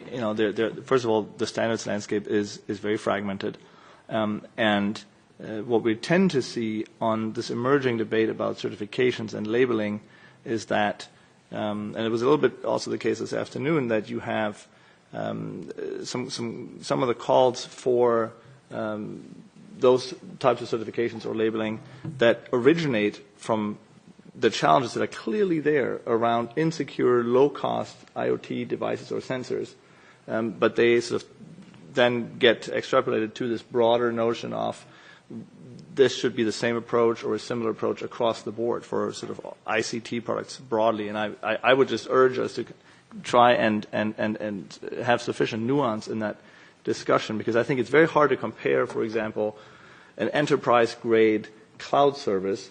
I mentioned some of the numbers that we put forward. We're not the only ones investing significantly in cloud security. Many of the other providers do as well. And then compare that to sort of a €15 doll that's manufactured somewhere that has zero incentive for security to be built in. And so just trying to think through what that actually means and what some of the policy implications are that flow from that, I think is sort of one element of what's important. On the certification and labeling bit specific to IoT devices, that is a challenge in the sense that you do need sort of an agreed upon state of the art or sort of a zero state, if you will, which in many ways only ever captures one point in time, right? And so the question is, how do you define that point in time? Or do you move to more of a sort of methodological approach where you take a standard like ISO, what I was mentioning, ISO 27034, that has a methodology for how to actually develop those things securely, and then you look into whether vendors actually have applied a certain methodology that allows you to strive towards certain outcomes, rather than being super prescriptive about the types of approaches that you want to see. So something just to consider. It's probably worth to say, let's say on the point on the existence of security flaws, I would agree with you that it's very difficult now to say any flaw that exists. There's too little standardization. You could go for formal verification, but we still have to implement protocols that are fundamentally broken. Linus already mentioned legacy, like the mail protocol, but and another example is SSL has been mathematically proven to be fundamentally unfixable as it is right now. There's at some level you cannot be sure that it will be secure. I think it's a much more interesting question to ask, and that ties into what Jan just said, is how do you as a supplier deal with exposed flaws as they are? And that is the big issue I have with the NIST directive, which is probably the single most useless piece of legislation in this policy area, because it exempts software and hardware manufacturers. It solely puts the onus on certain sectors, which are ill-defined, who are downstream recipients of technology, and the technology providers of that are entirely out of scope, regardless of their behavior. And I would not say I want to see I think a product liability that entirely focuses on there was a flaw and therefore you should be liable. That would be a wrong form of regulation. But a liability regime that says if a flaw was exposed, was disclosed to you and you did not act in a prudent manner, you were not acting diligently there, with, for example, the minimis warranty periods, not necessarily only for consumers. Linus mentioned the idea of best use before. I quite like that labeling ID to make it clearly visible to what extent a vendor actually cares about the product. Those are the things we looked, and then the standard question is no longer that interesting anymore. Regardless of whether you adhere to a certain standard, a vulnerability is being published or has been made available to, and how did you act upon that? That will be the interesting question. Okay, if there are no immediate questions, yes, there is one. I have a couple of questions related to the factor of time. One would be if you put a label on IoT devices saying best use before, they will still operate after that date, so people will still use them. Should there be a mandatory end of life then, and the devices will stop to operate after that date, or how do you imagine that? Second question, even if we would legislate mandatory liability rules and create other strongest incentives and bring the communities together and everything that was mentioned here today, if we would do that tomorrow, or before the summer break, let's say, we still would have a legacy of I don't know how many million devices out there, from fridges to webcams and what have you, that are still broken and that don't have mechanisms for patching. How do we deal with them? Should there be a legal way for, let's say, Deutsche Telekom or whoever, ENISA, Udo left already, to hack into them and shut them down? I don't know. And maybe a question to Microsoft, also related to time. I'm not sure if you can answer that. It was interesting to see when the shadow brokers releases happened in April, that you said you already had patched it in March. How did you find out about the things that you later patched? Okay, the question about the best before label, perhaps Lino, since brought up this idea, like, how useful is it to the consumer? Are they going to pay attention to the best before date? Perhaps you can comment on that. I would hope that a consumer pays attention to this label, or at least then makes an informed decision. I guess today many people are not aware that there is a thing called security update to your Android smartphone, because they've never seen one. And if we assume a market of informed consumers, that needs to be made sure. From an ecological perspective, I would not mandate that products stop functioning, even though just because of a software expiration date. I would rather mandate ideas and that basically requiring the vendors that if they stop supplying security updates, they must at least provide these means to other people. So basically meaning, okay, we're going to open source the whole software and we're going to open source and enable you to operate the device on your own. We're supporting you. Basically, you're buying this piece of plastic and with a built-in multi-purpose computer for the purpose of heating your living room, and it's going to function for so and so many years using our cloud. After that, the device remains your own, and we're going to enable the world by open sourcing the software to modify the device as they see fit. Now, for many people, this would be the preferred way. I would actually probably buy products that are close to the expiration date, so I can finally own them myself. So there's a different view on that as well.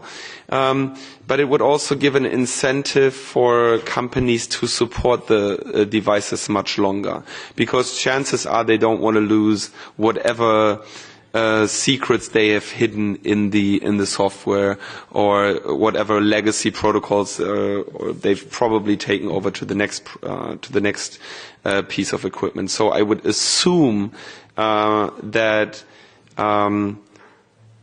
forcing companies to provide an expiration date and to basically say after that you need to make sure that the consumer can continue operating the machine and can update it if you are not providing updates anymore, would in the end have the effect that nobody ever wants to reach the expiration date, and product lines do not go end of life anymore, which is what in the end we want, right? Infinitely supported software in the IoT area, right? So then when you talk about assuming that there is a device that is not supported anymore, that has known vulnerabilities, whether Deutsche Telekom should hack into the device, I'm not sure I want them to hack into the device. I'm ready to discuss whether they could detect that I'm operating such a device and set the necessary port blocks or whatever to make sure it doesn't operate anymore or it cannot be attacked. That is not, this part of regulation is not really my field of expertise, so I'm not sure whether they are allowed to do this at the moment. I'm also not sure how this would interfere with certain ideas of ISPs not looking into our traffic or not interfering with our traffic. So I'm very careful about this, but I think that there's certainly momentum there. And I know that, for example, Deutsche Telekom would be happy to do things like that for their customers. Okay, I was going to ask Jan when Windows XP is then going to be open source, but then I hear it's only for IoT. What a shame, but there was also a question to you. So, sure. Yeah. Happy to address that. All those questions. So first of all, to your question on the how does Microsoft learn about vulnerabilities? We have a fairly sort of straightforward process that we call coordinated vulnerability disclosure, where people can report vulnerabilities to Microsoft. We actually work with a lot of finders and security researchers, hackers, all around the world. That's actually been one of the big security lessons that we've learned for the company, where in the past that might have not been as evident, I think. That has certainly been something that has actually been a very positive sort of contribution to our overall security posture. We were one of the first ones to run bug bounties, for example, and the like. And so under that coordinated vulnerability disclosure, finders can choose whether they want to be named or they want to remain anonymous. And so in this case, to my knowledge, they chose to remain anonymous. And so I don't know who reported it, but I think the larger point is it is critical to not only embrace the community of finders and researchers. It's also critical to actually have a process in place that then allows you to deal with vulnerabilities in an efficient manner and remediate them. To the point about sort of open sourcing and end of life, I'll try to provide an answer from my end, but I have one question to sort of the audience in the room. Who here has a phone that they use on a day-to-day basis that was manufactured in 2001? Just by show of hands. All right. I don't see a single hand. And that's really not a surprise, right? When you think about the advancements in technology, when we look at devices like smartphones, for example, I think we're all fairly clear on the ability and the improvements that these devices have and how they improve over time, in some cases rapidly, in terms of capabilities and what you can do with them. When you think about XP, just for a moment, which was sort of the world's longest goodbye. It was developed in the late 90s, hit the market in 2001. We announced the end of support, I believe, in 2007, and it finally went out of support in April 2014, and so, which is 3 years ago. I'm just trying to put this into perspective in terms of sort of the both the expectations for how long a product is being supported and also if you put it into the context of other significant ICT devices and platforms that people use today, and hence the phone example. And so I think not only was there a lot of communication around the time of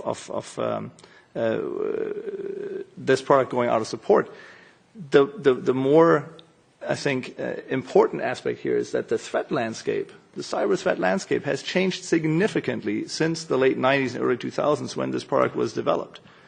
And if we look at the threats that we face today as a community, as a technology company, as users, customers, pick your term, I'm trying to be short. There are significant changes, and this is why I think just saying, "Hey, let's open source it," doesn't actually do the challenge justice, because there are certain elements of security that you can't address with software patches. If you think about the fact that many of the complicated attacks we're seeing today, because the platform itself has been hardened, now go against the underlying hardware, you cannot find a way to, it's very difficult, I would say, to update systems through patches that would allow you and give you the security benefits, things like hardware-based roots of trust, TPM chips, UEFI BIOS improvements. You cannot get that by issuing security patches, even if there was an active community maintaining a product like XP. And so I think we just need to look at this from a comprehensive perspective. Thanks. Very short.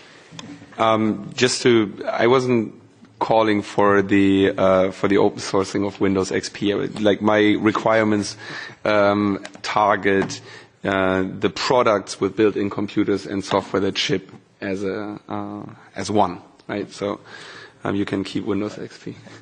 And that's a different story, and it was an important clarification.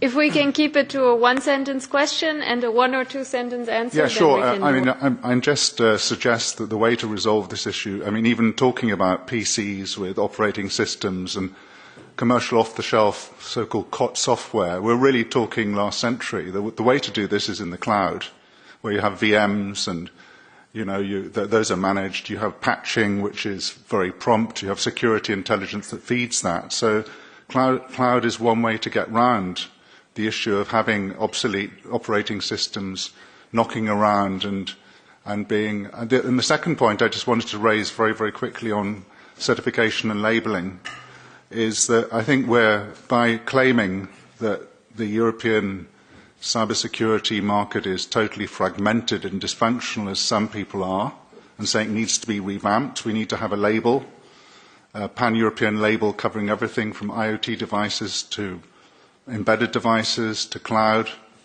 There's an important distinction between sort of devices that are used by consumers that are cheap, that are readily accessible, where the incentive to secure is low partly because users are less informed.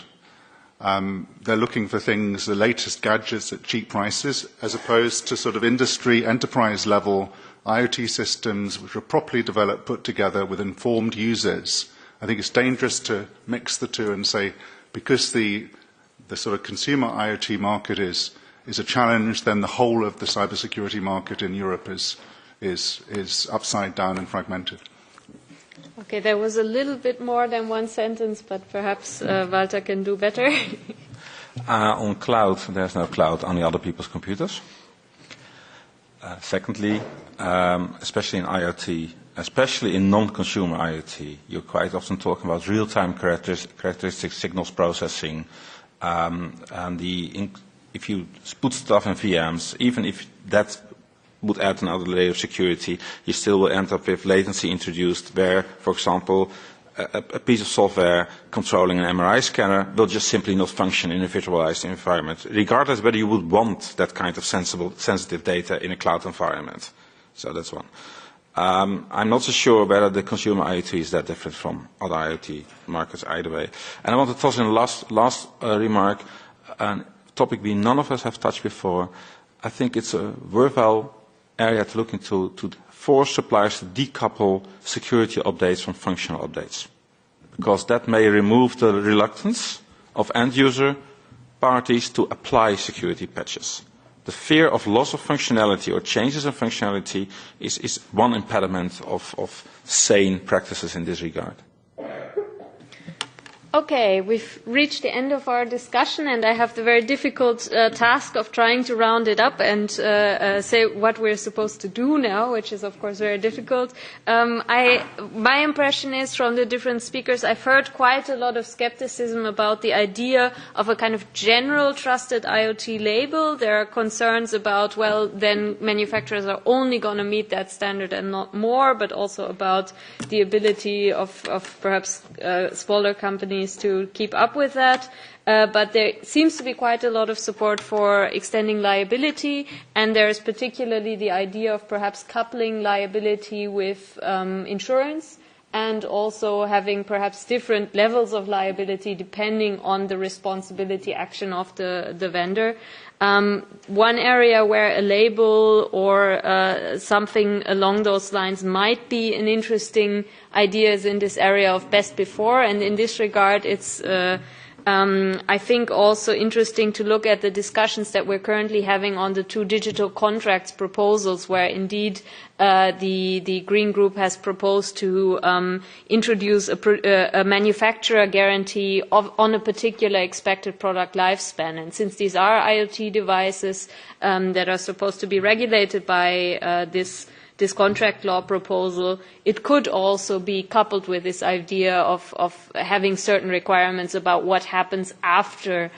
Because I do ask myself if basically all the requirements on the side of the manufacturer sees at the point that they go out of business. Are we creating an incentive for shell companies that bring out a product and then go out of business, and then the same company essentially continues somewhere else? So basically tying it also to requirements, to making sure that these products can live on and can continue to be patched and be secure beyond this possible end of lifespan, I think is also important. But looking at all these different regulatory measures, we should also not forget that regulation is not everything, even though we politicians very much like to regulate. I've heard some calls for e-skills initiative, making sure that security is an integral part of education, not just of consumers, but also of programmers.